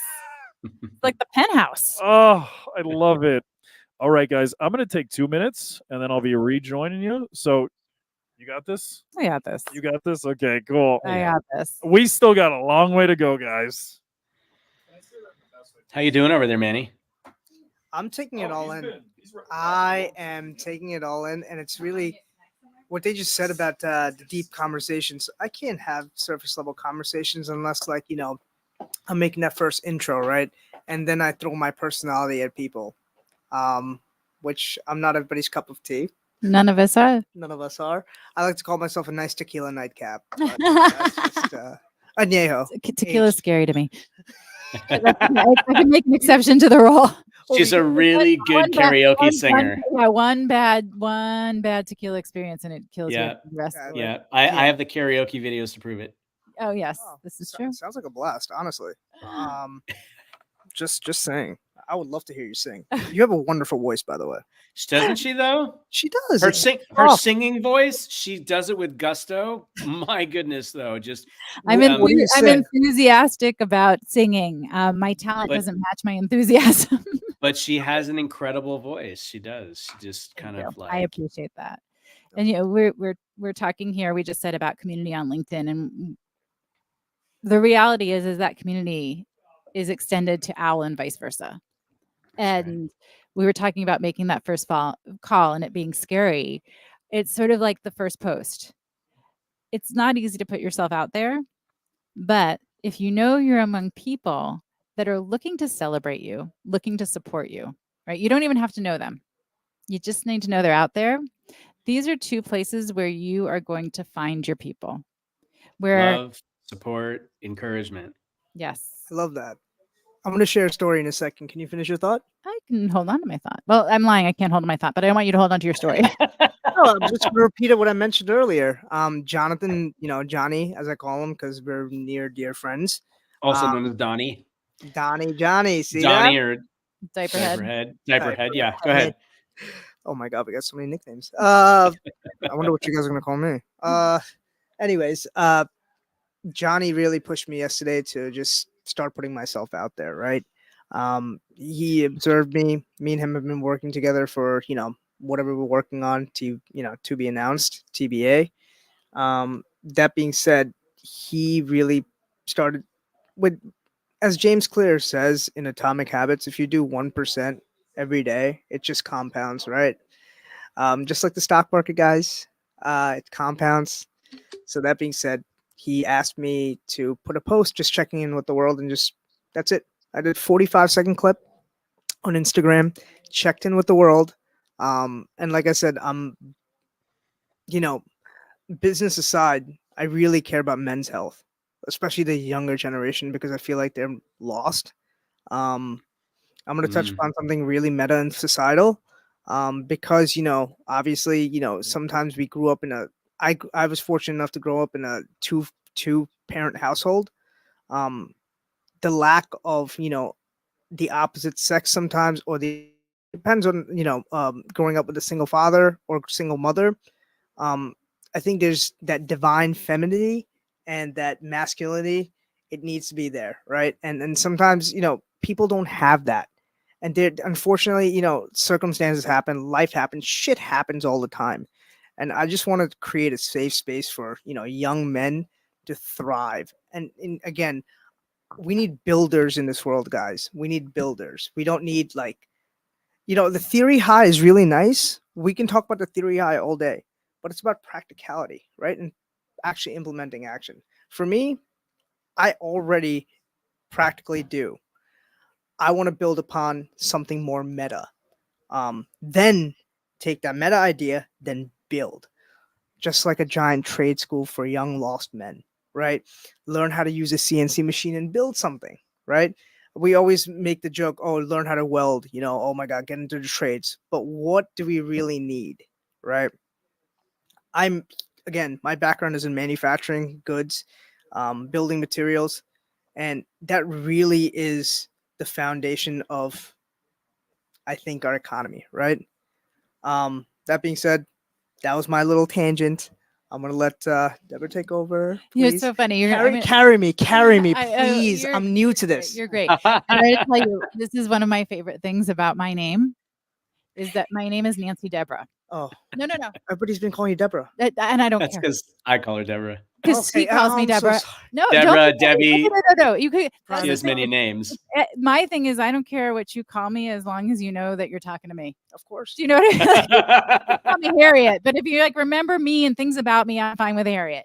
But my Nancy Debra, for my whole life, I was just Nancy.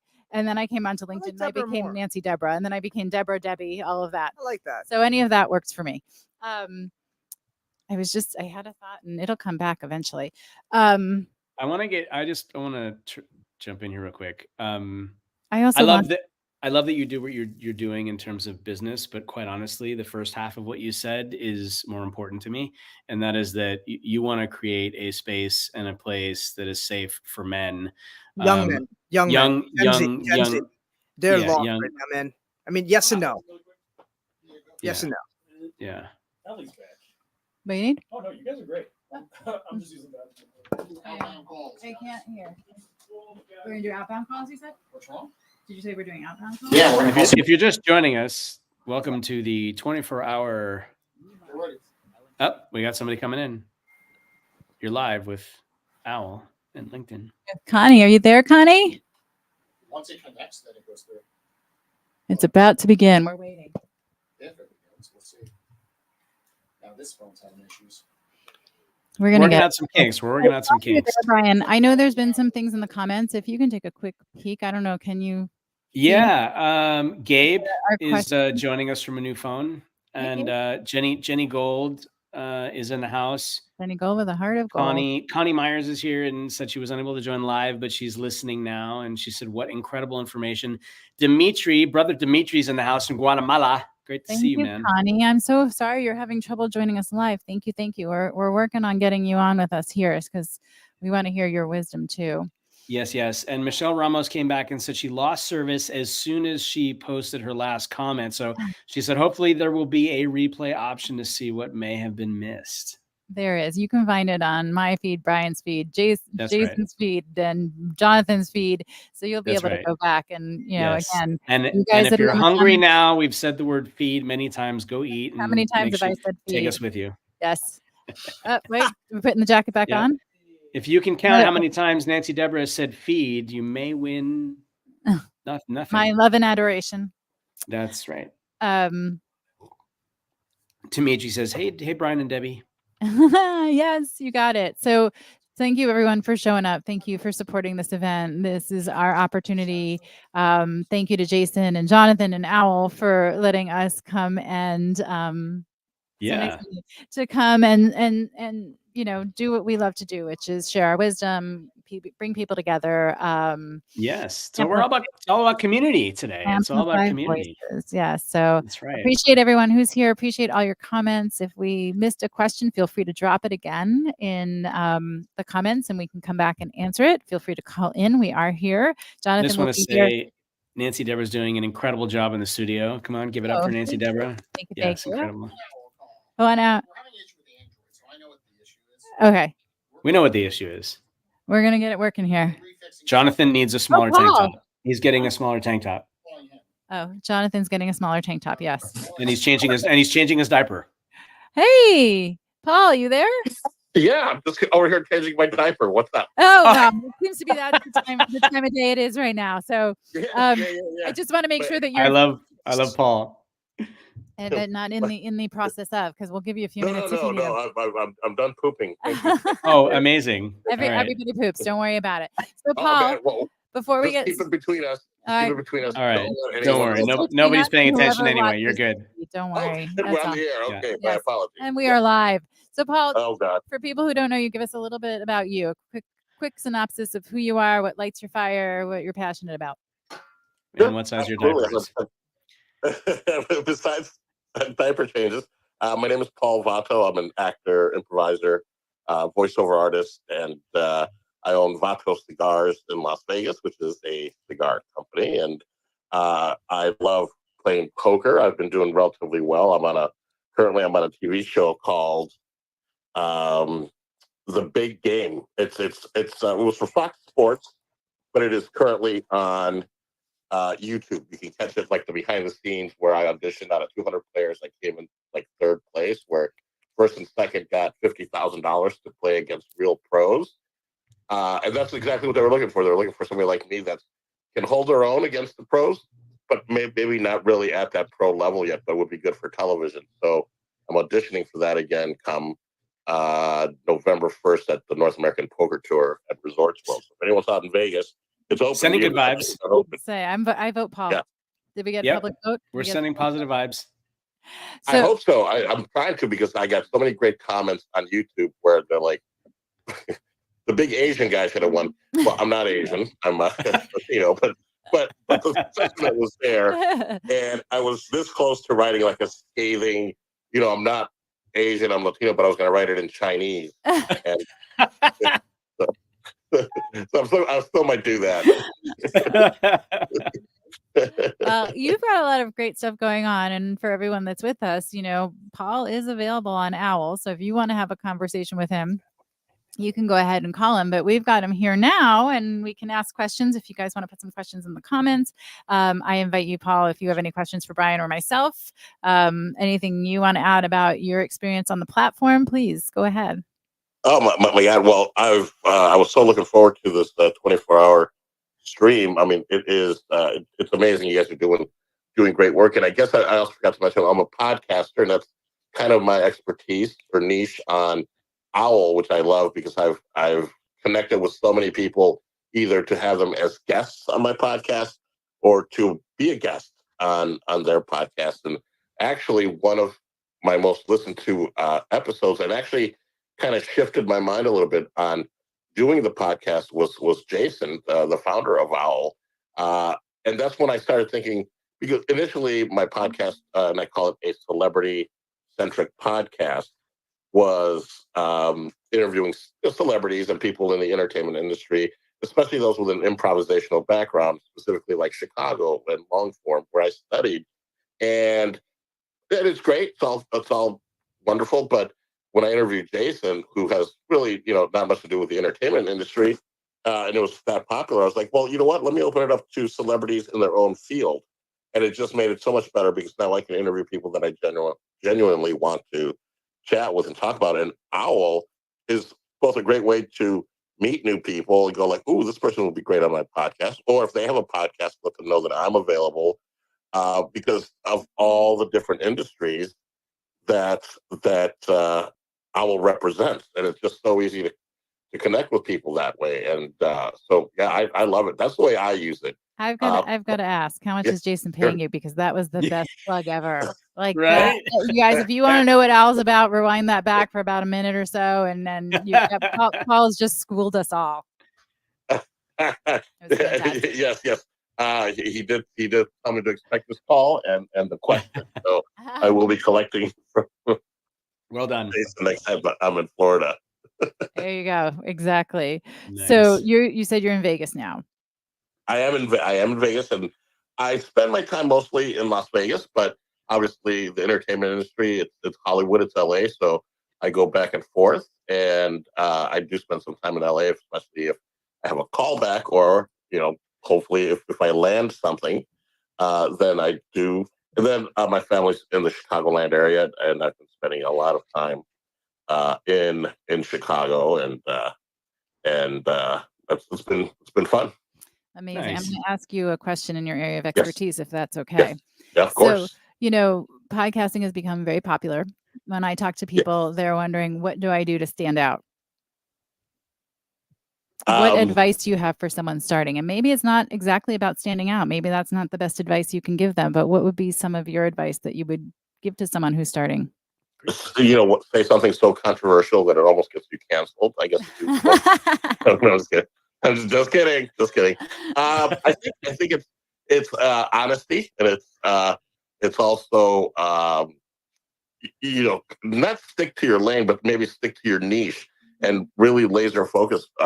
As I say, as I'm spread out all over these different things. But if you're an expert in something, you want to be the voice that people go to. So if you're going to talk about whatever industry you're in, and you become the person that they want to listen to, without being salesy, you become that expert. They tune into your podcast, and financially, I think you would be rewarded as well.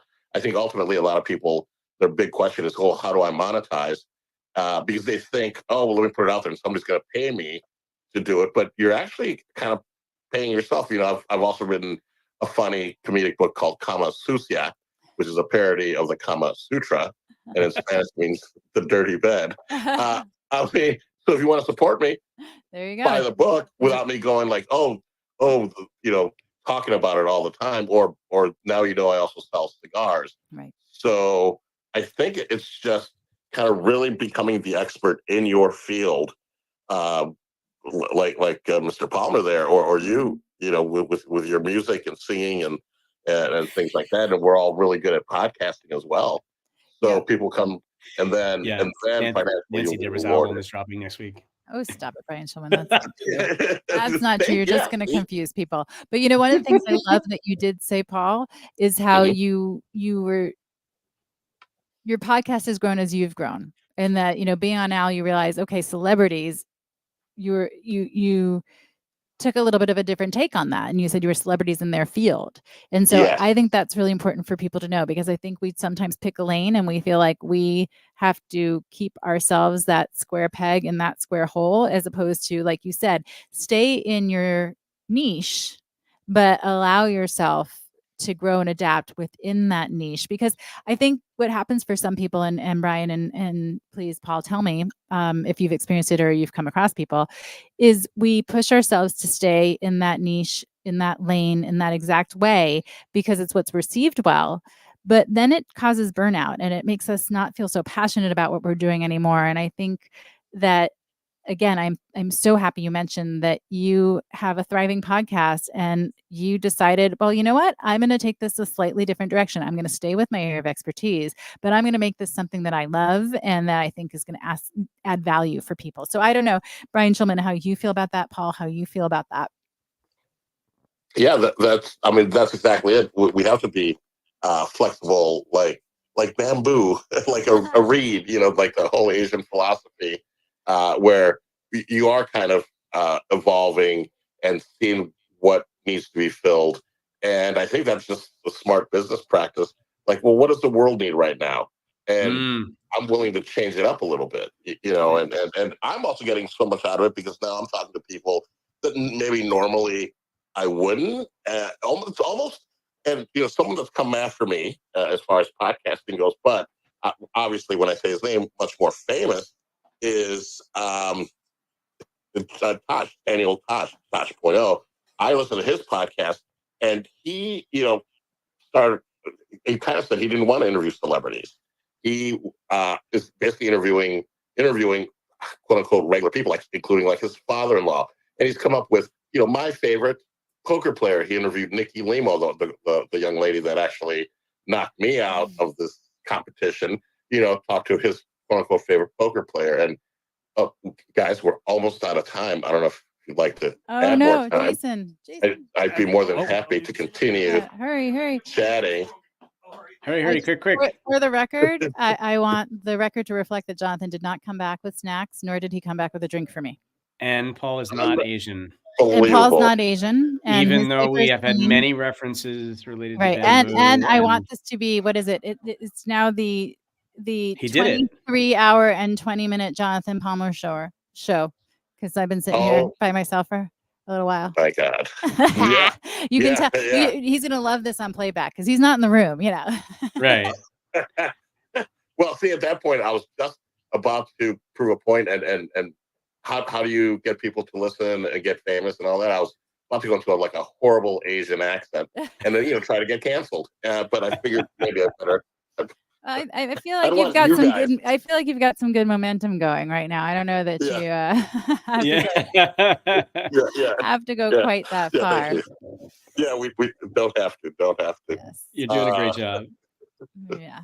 I'm sorry. Where were you? So yeah, like Daniel Tosh's podcast, I think is a great example of someone that, he's interviewing his favorite.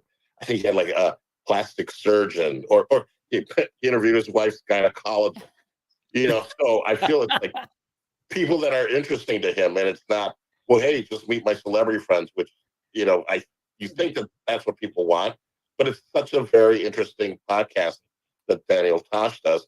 And again, obviously he's got the momentum and he's got the fame, and it's really grown exponentially fast. I'm like, that's, I'm glad he's doing it because it kind of validates what I've kind of thought all along. And of course, everyone says, well, I want to do, like Joe Rogan. Joe Rogan's doing Joe Rogan, but he's also kind of the same way. And yeah, he interviews comedians, but he also then interviews, and maybe they've got wacky ideas, whatever, but he'll still interview somebody that's not mainstream per se. Right.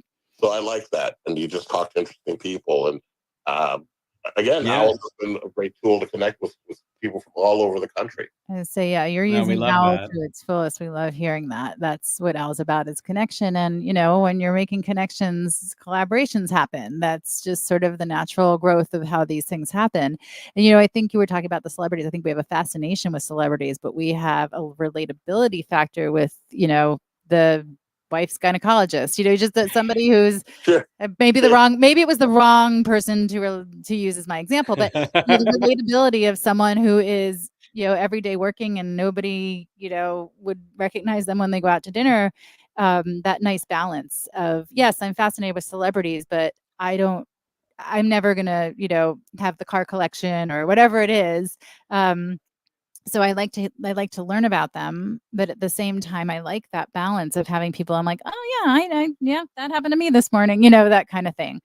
Yes, the relatability. Relatability. Absolutely. Yeah, I love that. All right, so I'm going to ask it, and I might regret it. What was the most controversial thing that you've ventured out on your podcast, would you say? Or the, well, maybe I won't say the most controversial. What was a moment where you really felt that you and your guest elevated one another? Well, it's that's a great question. So I'm like, I can't think of something, but when you mentioned elevating, that is almost the basis of improv. So it's usually with an improviser, but it doesn't have to be, because I know improv, so I can make you, my guest, look good even if you're not an improviser. And a lot of it, though, that improv teaches you is listening. And I like to almost say, I don't know if I've made that up, but listening hard, which is kind of a weird thing to say, but you really want to listen to what the other person's saying so that you can come back in the moment, not thinking about your next question, and then not really listening. So listening really helps, but then to elevate each other makes it really easy when the other person is also a trained improviser. Mm-hmm. So I think that they just makes for all good shows. And I don't think because I'm still not, I'm not going to say something so crazy to get canceled, but just maybe some off-color things. The one that stands out, and it's a horrible joke, but it came up organically. I have a friend in Florida who I think all of us will be at Podfest, and he teaches improv in Florida, but I've known him, 20 some years, and we're talking, and he was helping patients that have, like dementia, and so that's what he specializes in with his improv teachings. And I said something dumb like, "Oh my God, my grandmother was both bulimic and had dementia, so we'd have to remind her to throw up." Oh, we're about to lose you. Oh, I was waiting for the punch. I was waiting for the punchline. Well, I think that was the punchline. That was the punchline. He got to it. Yeah. That was the punchline. I want to just say that, I'd asked Paul about like, what is a piece of advice? Oh yeah. You look lighter. You look lighter, by the way. What is a piece of advice that you would change give? The diaper.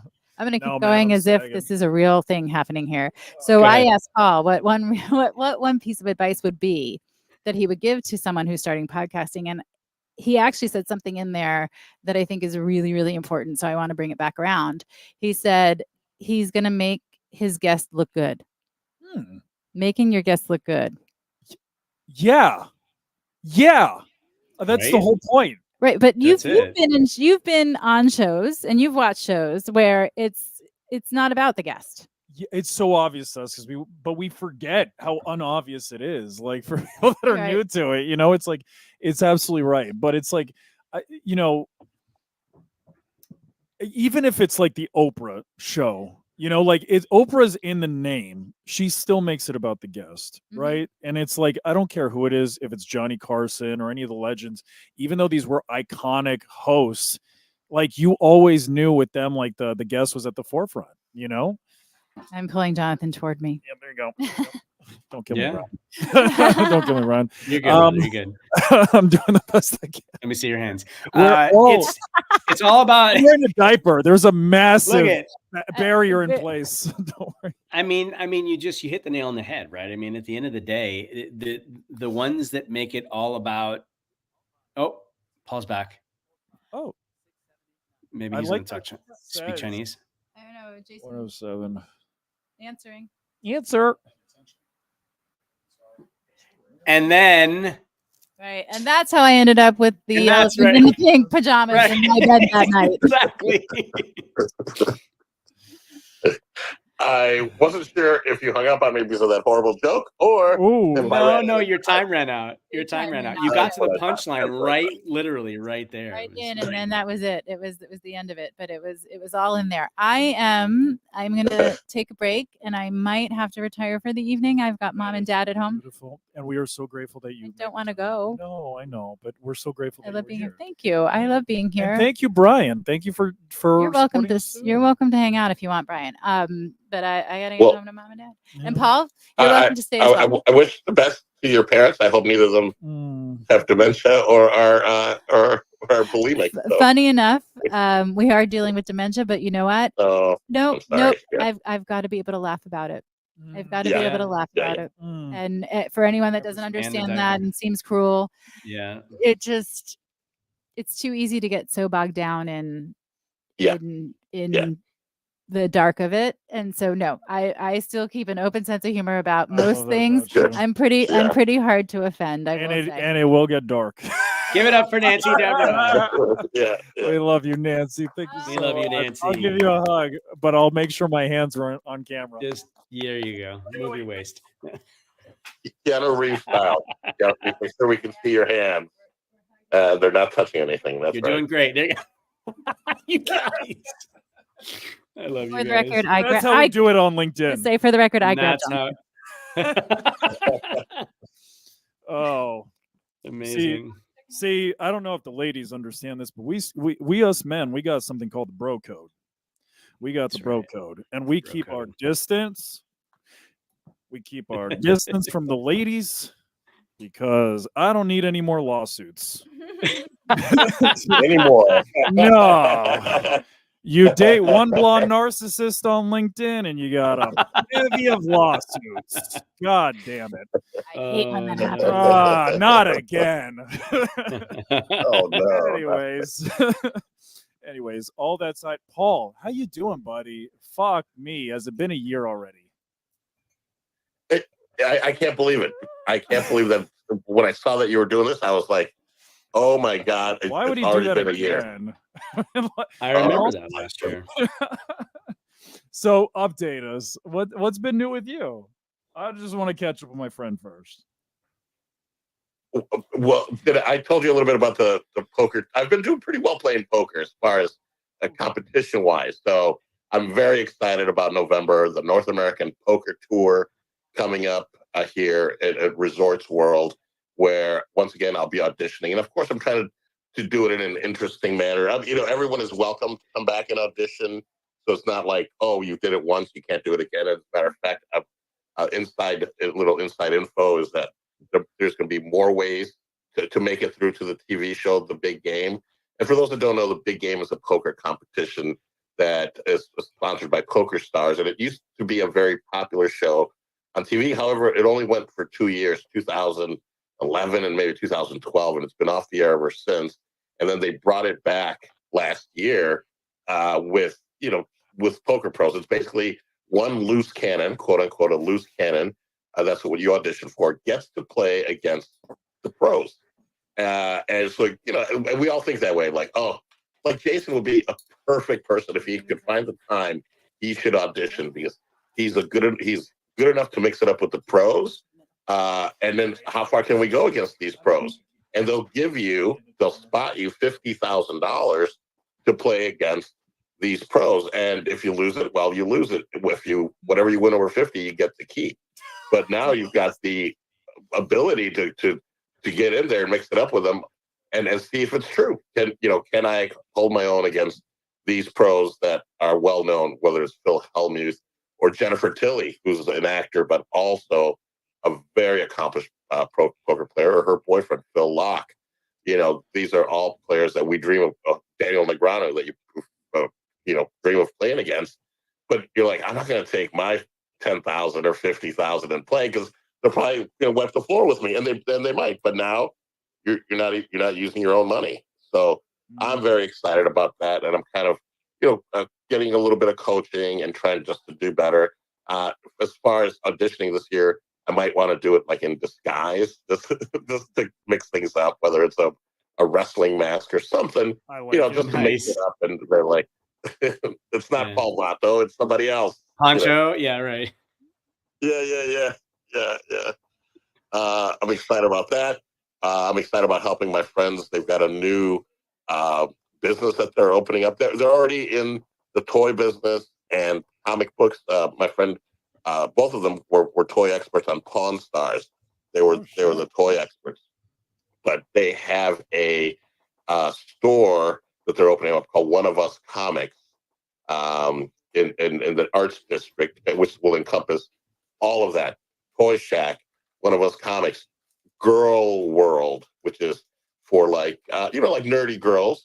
His daughter's running Girl World and a trading card company. So I'm helping them we've got a grand opening October 4th. So anyone that's in Vegas is invited to that.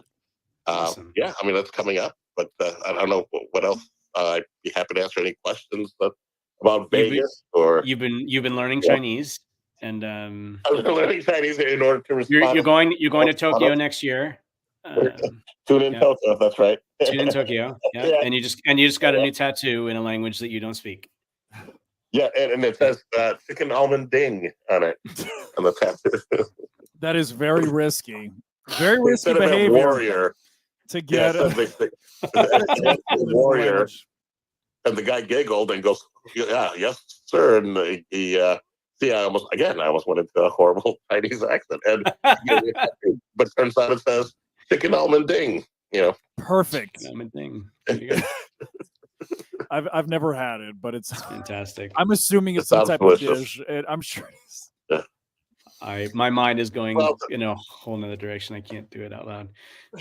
That's actually the punchline to an old joke where the Asian couple gets married, and her family's in the restaurant business or whatever, and he goes, I want 69, and she goes, "Oh, you want chicken almond ding?" Yeah, that's hilarious. So I wanted to ask you about that because like you're a comedian. It's like how do I do comedy in 2024? Can you explain it to me? Because I don't know what the fuck I'm supposed to talk about because I'm too scared. Everybody's gonna get offended. So let me just be boring. Just offend everybody, and then you're okay. Yeah. And I think a lot of comedians that maybe don't do well kind of use that as an excuse as to, well, I don't want to say something too controversial or I'll get canceled. So they end up saying nothing, and maybe it's just like an excuse that they have in order to not do the work. Because I mean, there's still, if you listen to people like Joey Diaz as a stand-up comedian, or the only ones that really aren't controversial or anything, it's people like Jerry Seinfeld, who have a very clean act, but they have a clean act. They've always had a clean act. Jay Leno, but they've always had a clean act. I think Bill Cosby. You say what you want, and people will kind of talk with their wallets. If a lot of people confuse just trying to be shocking with controversial. It's just like, well, no, you weren't that good. That's why you're getting canceled. Or if they've got a lot to lose, but then say something with evil intention. I think people can differentiate between, is this person just being mean and punching down, or is it, is he trying to make a point? Are they with comedy? So I don't know. It's kind of a tough one because you don't want to get yourself canceled, but you don't want to use that as an excuse or a crutch as to why you're not. Right. You know what it is? For me, it's not so much about like, it's about the fact that I feel like I'm compromising my art. It's like if I have a message and I have a way that I want to say it, but now I need to be strategic about the way it's not my art anymore. Now it's been compromised. So it's like, it's more like I'll say it, but it's just like I'm so in my head about it because I'm like, I don't feel like that was a thing before. I don't have to think about what I want to say. I should just be able to say it. Right. And comedy is very much so like that, in that it's there's a line, and we as comedians, we know the line, we know where it's at. Yeah. But then there's something very joyful about crossing that line and then trying to win you back after you started hating me for saying something and ending up a show where that's cool. It is, because you're like, oh my God, and we know what we're doing. We took you on this wild ride. You've hated me now for half the show, but now I've won you back over. Now I got you. Fuck you, man. Stop it. I hate that. Yeah. And a wise comedian once said, Patrice O'Neill, I don't know if you guys are familiar with Patrice O'Neill. Of course. But he said something. He goes, you want half the people to like you, love you, and then you want the other half to hate you. Right. Like for him, that was like a perfect show where half the people loved him and half the people hated him, and also like in anything, you know, whether it's your product, you don't want if you're making something that you want everybody to love, nobody's gonna love it. That's But so true. So true. you know, so same with comedy. That's just a product, or you as an actor or anything, you're the product, and maybe you just appeal again to a small niche of people. But these are the people. They say you only need like 1,000 real fans to support your acting work and or your artist work, and you'll be successful. So you don't need everyone to like you or love you. But it is fun to take a crowd and you know, one of my jokes is like, it's my understanding I've insulted about half of you here, and for that I apologize because I meant to insult all of you here. You know, so it's okay. You know, but it's also easy if that's your only job, and you have people that support you. You're not going to get canceled. You know, Bobby Lee or Ari Shaffir, or I think Joe Rogan might even be a little bit more careful. But some of the controversial comedians, they're like, well, that's just more publicity for me. Especially people like Joey Diaz, still using verbiage that's maybe not even allowed right now, and shouldn't, nor should it be, and he gets away with it. It was there was this great scene in, I think it was Extras, with Ricky Gervais and Steve Merchant, and they're talking about these controversial subjects, and Liam Neeson wants to do something. They're like, you really can't talk about that. And he points at Ricky Gervais. He goes, well, how does he get away with it? And they're like, we don't know. We don't know how he gets away with it. So I don't know. So I hope that was a nice long-winded answer to your question. And that's how the elephant, what was it? Changes his diaper. There you go. Yeah. I guess it depends, guys. I guess it depends. What do old people smell like? It's the second rule of psychology. Depends. It's right. Depends. Yeah. They're not all good jokes. I mean, please. Well, how do you know unless you try it? That's right. That's right. Right? You gotta try it, and you gotta toe that line. You have to, because now it pushes the line even further. And sometimes, I don't know if it's because of politics or what, but sometimes the line swings too far one way or the other. And I think it's our job as comedians or satirists to try and adjust that line and open up people's way of thinking that, like, maybe these are just words, whatever, but it's we've said them in an eloquent way. We've trimmed the fat, try to use as little amount of words to get a point across, and hopefully it's a very entertaining story, or it brings some light and laughter into your world. There you go. Love that. Love that. Love what you do, and appreciate you for what you do. Yeah. Well, absolutely. Thank you for having me, because I'm such a big fan of all of you guys, and also Owwll, and just how much it's been a part of my journey. Are you guys going to Podfest by chance? Oh yeah. Speaking. 2025. Yeah, excited about it. I am going. Yes, I'm going to be there. 100%. Yeah. Well, then I'll see you there, buddy.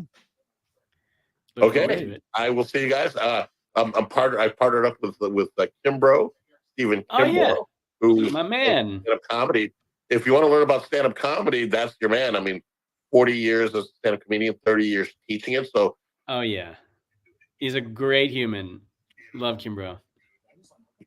Oh, that's good. No, he's still going. Oh, maybe. Yeah, mine's a little funky with the charging. Is he? We got him? Oh, it's your phone. It's my phone. My phone's a little fucked. Yeah. No. No. Oh, okay, cool. There we go. Here, I'm just gonna do it so it's maybe we can get him back. Yeah, he's in. He's in? All right. It's not charging. It's just not charging. That's fine. Not a charger. Oh, that makes sense. That's the audio. That makes sense. Does this happen to you guys too? Like, once you've had an iPhone for a suspiciously long period of time, all of a sudden it just stops charging. Like, you have to finagle. You have to finagle the little bullshit in a very specific way for it to like. Yes. Do you think they do that on purpose? Because what I notice is when my phone's turned off, it charges just fine. But if my phone's on and I'm trying to charge it, I've got to find the right angle to get it to charge. Or is that just me? I think we're secretly being recorded when it happens too, and it's being put somewhere to just totally screw with us. Why do you know I struggle with reality? You just got to work it in there, man. Just gotta work it in there. Right. I know. I hear Paul. I hear the wheels are turning. The joke is coming. You just got to work it in there. Buy my book, The Kama Sutra. That's right. Buy my book, and you'll learn all about how to stick it in there. I love it. I love it.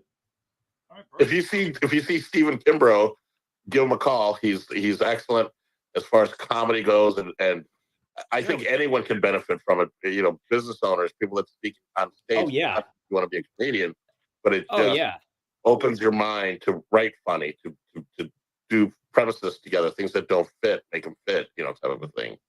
Yep. Timestamp, Jonathan. Timestamp and send that to Kimbrough. One of my favorite things is I should do that. One of my favorite things is about comedy that I apply to my content is subverting expectations.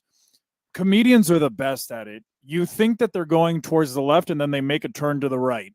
And I feel like, you know, a comedian has the benefit of having a captive audience that's sitting there and they're already watching. Social media, they can scroll at any second, right? So I love borrowing things from the comedy world because they're so good. Can you speak to that a little bit? Like the subverting expectations, like Kevin Hart's really good at it. You know, Dave Chappelle does a lot of it. Is that something that you integrate into your comedy, Paul?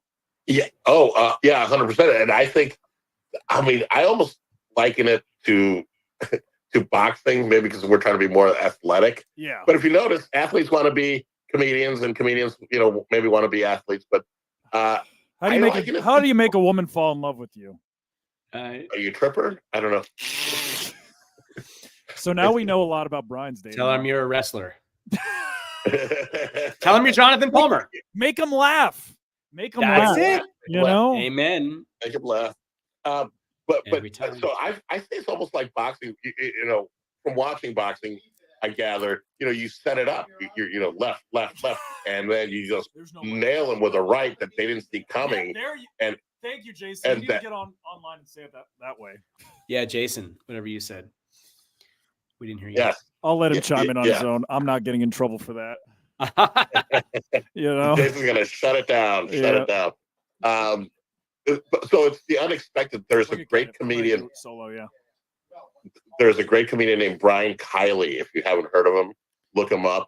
He's an expert at that. Brian Kiley wrote for Conan for like 20 years, and then the last couple seasons of Ellen, he was her writer, maybe head writer. But he sets up such great jokes and he's quiet. He's precise. You just don't even see it coming, and it's hilarious.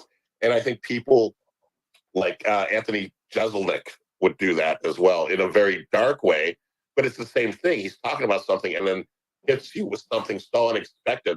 And that's it. It's when you hit people with something unexpected that there's that release of adrenaline and that laugh. And a lot of times they'll look around and see if other people are laughing. It's exactly what happened when Jonathan just changed his diaper. That's exactly what happened. Release, all of that. Everything you just said, it happened. Oh, I was sharing with Paul, dude. I put it on backwards like an idiot. I don't know what's going to happen. You had a 50-50 shot. I mean, you know. Well, you'll all find out with me. It was like the guy that was trying to pick up women, and he was at the beach, and then they're like, "Oh, you just got to put a potato down your swim trunks, down your shorts," and he does that. And he's crying, and people are like, "What happened?" He goes, "You should have told me I had to put it down the front of my shorts." You know, bad advice, guys. Bad advice. Not again. Yeah, Jonathan, I'm sorry that happened to you. Oh man, like I just hate that he was there to see it. I'm just glad he didn't get it on camera. I hate when that happens. Well, if anyone wants to, get in touch with me, I'm at paulvato.com. Whether it's for my comedy or for my book or my cigars, or if you're coming to Vegas, I don't need a big excuse just so we can go out and grab a drink. I can show you around. Just ask for the Asian and you'll find him. And Paul's such a nice guy. We've had some good times. So yeah, go check him out. At least you're gonna have a good laugh. if nothing else. So yeah, go reach out to 100%. Paul. And just like what he shared, for me as like a content creator, if you want to take your content to the next level, humor always works, especially on a place like Amen. LinkedIn because there's so little of it. So if Oh, you yeah. want to take your content to the next level, add comedy. Yes. There's so many like sad boy posts and like vulnerability and all that stuff has its place, but Make we 'em can laugh. balance it out with a little bit of comedy on LinkedIn. What do you think, Paul? You don't think that LinkedIn needs a little more humor? Yeah, and you know what? I'm I lonely feel over like- here. I'm guys. honored. Yes, Yes, because yes. They really are. Right now, the people that are posting "quote unquote" comedy is more like Kelly Leonard, Roy Leonard's son. But Kelly Leonard was the bigwig over at Second City training, and he and his wife, all brilliant improv teachers. But Kelly, they do a podcast with Yes and, which that's the basis of improv. So a lot of it's not necessarily comedy or jokes, but rather the technical side of comedy. But I do think LinkedIn needs more comedy, and I think the people there would eat it up. So I really need to dedicate more time to LinkedIn. I always assumed, and I assumed wrongly, that's why we shouldn't assume, that it was for big business. Like, oh, if you want to hire someone in HR, you go to LinkedIn. Or if you want to get hired, I was like, well, I'm a small business owner. I don't think I'll ever need this. And unfortunately, did not dedicate the time as opposed to wasting it on Facebook or other places. But I've gotten great engagement on LinkedIn. I feel like I do need to put up more comedic. So what we material. could do, you and I could put together a masterclass on LinkedIn and kind of like bring our powers together. Brian, if you want to hang out, just bring the diapers, buddy. But yeah, if you wanna, I would love to. I would love that. That I think like something like that where we could bring the worlds together because my biggest inspiration in life, and I'm sure you're familiar, Bo Burnham. That guy is just so brilliant, and so much of my content has been inspired by him. But you got to know like what to look for and what makes it good. And I feel like Paul can give us so much insight on what makes good comedy in 2024 that can get some engagement, get some funnies, get some leads. Oh, so yeah, I would love that. Yeah, I would love to work on you with that. Let's do it. Let's do it, Brian. Come hang out with us. But all of that aside, so I'm going to be taking control of this, and we're going to be doing why we came here. So, Brian, thank you so much for joining. Paul, thank you so much for joining. I'm going to teach some people how to build a business for the last 12 hours that we got. All right, y'all. Amazing. I'll be tuning in. It's such a great show. Congratulations. And I'm going to get off just so that other people can call in. But thank you so much for having me. Of course. Yeah. And Brian, dude, thank you so much for being here, buddy. Thank you for supporting me for the last few hours. Like you got it, my man. Y'all are no the worries. I'm gonna go change my diaper. So I'll see you. I'll see you. But one last thing, I want to say, like, it's getting kind of weird, man, Brian. Like the years keep passing, and I'm sure you've seen everybody come and go. But it's really like, and this is me authentically speaking, it's really nice to see and feel the comfort of people that I know and that I can still lean on to be a part of this. So Brian, you, Nancy, you guys are amazing. Thank you. Thank you. Hey, we love you, man. We love you, and we're here to support you, brother. Look forward to hugging you in January at Podfest. Hell yeah, I can't wait, dude. I can't wait. All right, you too, Paul. All right. All right. Oh, I can't wait to chop it up with you guys there. It's so weird. Randomly, Steve Johnson, the owner, he was the owner of Rogue Toys, one of the Pawn Star experts, just text me. He might be listening, I don't know. But their first full episode of One of Us Comics it releases on October 3rd, and the grand opening is October 4th. So if you guys want to hang out here in Vegas, Congrats. I'll be there. Awesome. Love it. Vegas. All right. You heard it here first. Vegas, baby. Vegas.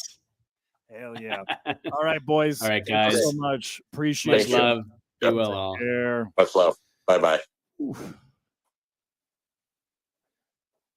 I guess it is now my favorite part of these streams when it's just me. So I'll talk you guys through that a little bit. It's the third time I've gone through this, but it's the first time that I don't have a bunch of things set up or people. So I'm going to need you guys to come through for me.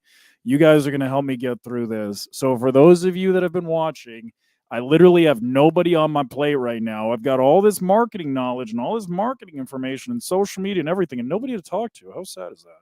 So I would love for you guys to jump into Owwll, download the app, and start asking me questions. I could change your life.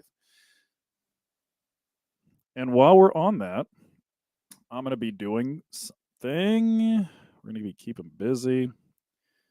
So, are we already getting a call? How convenient is that? Well, it's like fishing. There we go. We got Steven. How you doing, buddy? What's happening, Jonathan, my brother? Dude, how do you get 1,000 followers on Owwll? How do I get 1,000 followers on Owwll? How do you do that? I'm the guy hosting the 24-hour streams, and I got like 50. How do you have 1,000? My God. I don't know. You just got to be a charismatic pod brother, I guess. I don't know. Dude, you're good, man. Yeah, like that's really impressive. Because like what I explain to people is like it's hard to gain a follower. You know, you're asking somebody like they have to feel you, they got to be convicted by you, they got to vibe with you. Like it takes effort to get a follower. We don't take that for granted, but for you to have 1,000, you got to be doing something right. Well, I appreciate that. Yeah. That's you know, I follow a lot of people too. My followers are probably closer to 2,000. So you know, okay. I see following, yeah, but I buy it. Yeah, no, it's nice when people follow. That says something. You're on their radar. I try to be a personality that's a beacon where everybody can see, and I could be a Steven. So that's nice to hear. I didn't realize that. Yeah. So as you know, you're calling into the 24-hour Owwll live stream. So we're just answering marketing and branding questions. So if there was anything that you had to share, anything that I might be able to help with, I mean, that's really why we're here. So what do you got for us, Steven? Well, how can I get more followers if I wear a diaper while I market? It just goes hand in hand. But I will say that self-deprecating humor is effective, right? Because it makes us human. Like, when you see like a guy and he's like wearing a suit and he's got long hair and he's doing a 24-hour podcast, it's like, you know, hard to feel sorry for the guy. It seems like he's doing okay, but like when you add in a little bit of that humor, it just disarms people, and I think it's so important. So yeah, we got to be able to laugh at ourselves a little bit. It makes people feel a little more comfortable, you know. Well, I've done what you've done. I've done so many comedy marathons and 24-hour this, 24-hour that, and what you're taking on, that's no easy feat. So I take my hat off to you, brother, because it's, you know, right around hour like 18, 19 is when you really got to reach way back and and pull out the real deal. And I know that feeling. I know what you are signing up for, and you've done a couple of these already. Off to you, bro. I gotta. We admit, need, but I need to lean into you first. Like, what are some of those obstacles? Because we all have a story, my friend. So, like, what are some of those obstacles that you've overcome? Like, what's like a word of inspiration you can give a guy that's going to be here for a little while, based off of the life that you've lived? I'm sure you've seen a lot. Let's talk about that. As far as just life in general, just or life just in trying general, to... man. Just like those moments where you were just like, I just have to see this through. I don't know that I have the strength inside today, but I'm just going to focus on what's right in front of me, and I'm going to keep pushing forward. I'm sure you've had moments like that in your life. Yeah, you know, I've had many of those moments, and I tell you what has worked for me. It's the past milestones that I hit, and I remind myself of the patience I had to have, especially in some of those long journeyed milestones. And I remind myself of some of the butt kickings I got along the way before I reached that milestone. And if you recall some of your own personal milestones that you've met, it really helps you with the ones that you're in right now. Because number one, you see the win. And if you imagine the wins, then it's like, okay, I can get one more of those.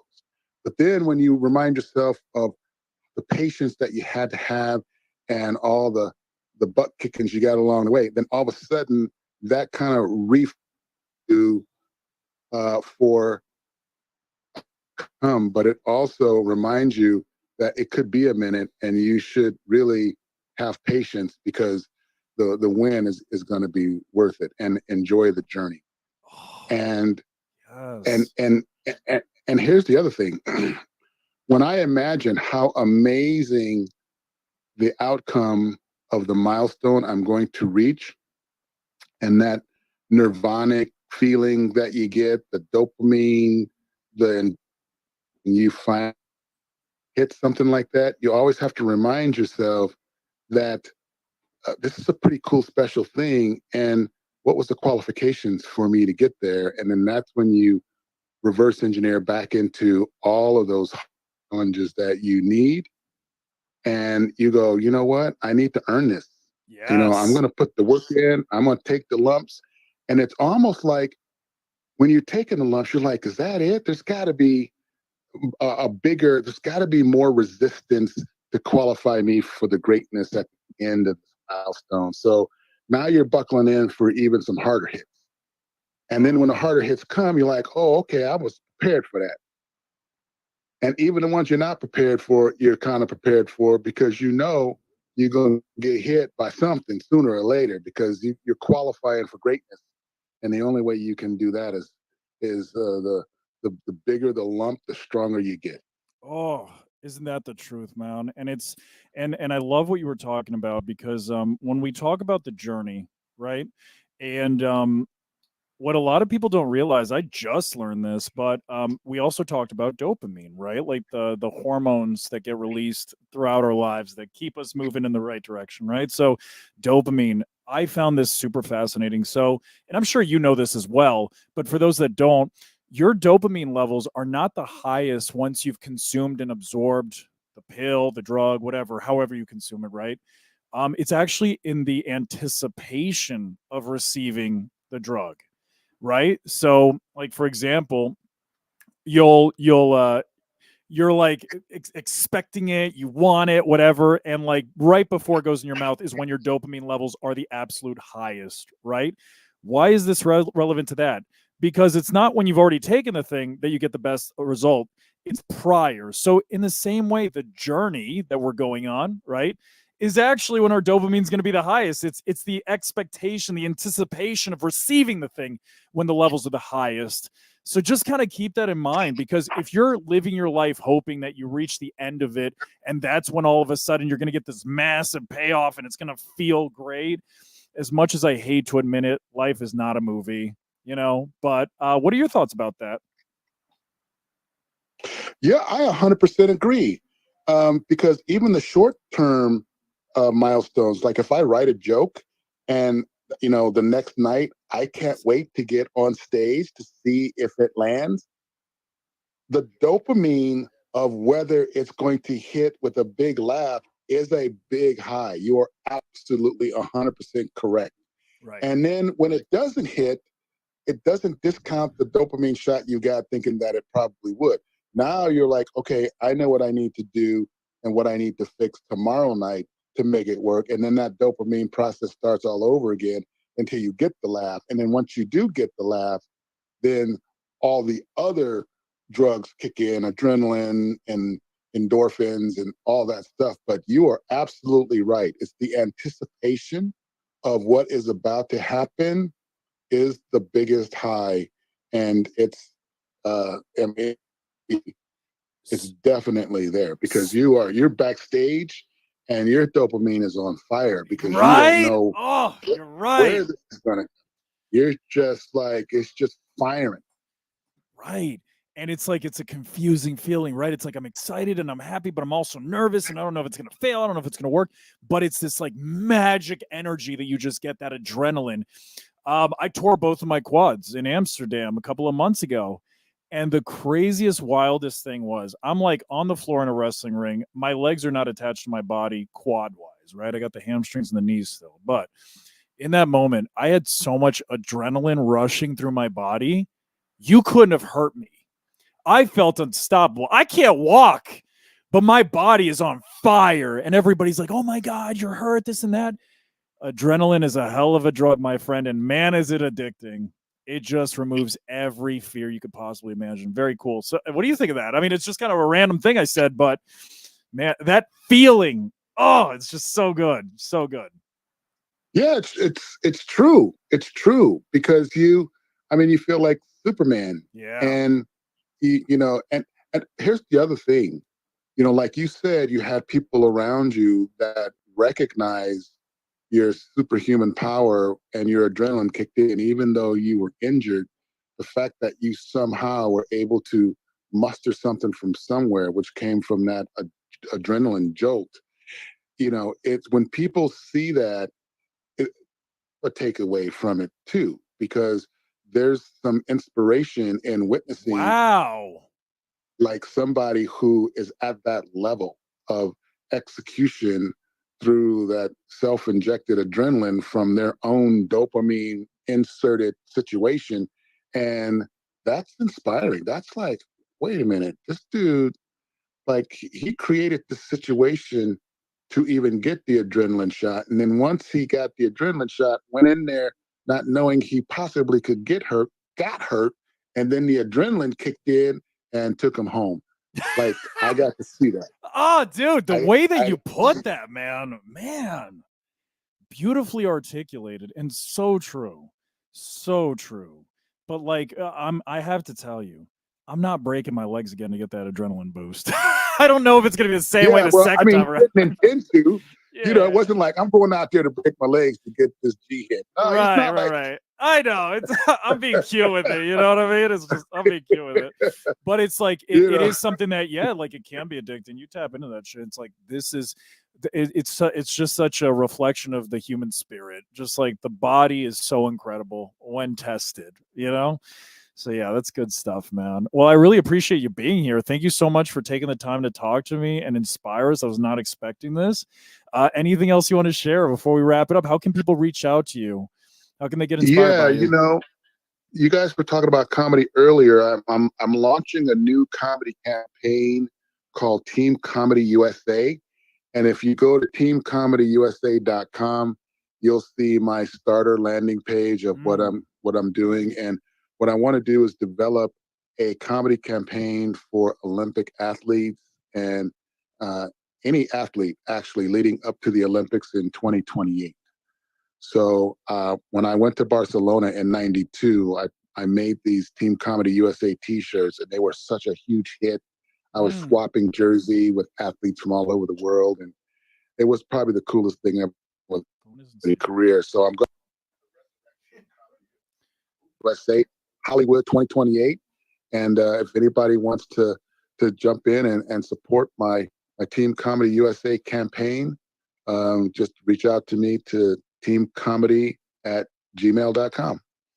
I love that. And also, like, let's get the community to support Steven because he's helped so many of us. So Steven, if it's okay with you, if you could drop a link in the community tab of Owwll, we'll come out there and support you. We'll check out the website. We'll buy some stuff. So if you could drop that in the community tab, I'm encouraging people to use that because to me, it's just like such a no-brainer. Like Owwll is such a supportive community. Throw that out there. You might be surprised how many people buy a t-shirt. I'm telling you right now, I'll buy one. So yeah, drop the link in the community tab on Owwll and let's support Steven because he's given a lot to us. Awesome. I appreciate that, brother. I definitely will do that. I know it's going to look cool. It's for me, dude. I'm selfish. if people are if they're swapping jerseys, I'm gonna look cool. I'm gonna be all right. So it's all good, dude. But yeah, drop that link. I'm gonna make a special one with that. That's a tank top, so you can show the guys. Hell yeah, dude! All right, I love this guy. All right. You got my word, dude. I'm buying one. Thanks, Steven. Thank you so much for being here, buddy. Appreciate the love. Of course, brother. Thanks for doing this, man. Thanks for doing this. I really appreciate it. Awesome. You're the best, buddy. Talk soon, man. Take care. All right. So we're at 9:00.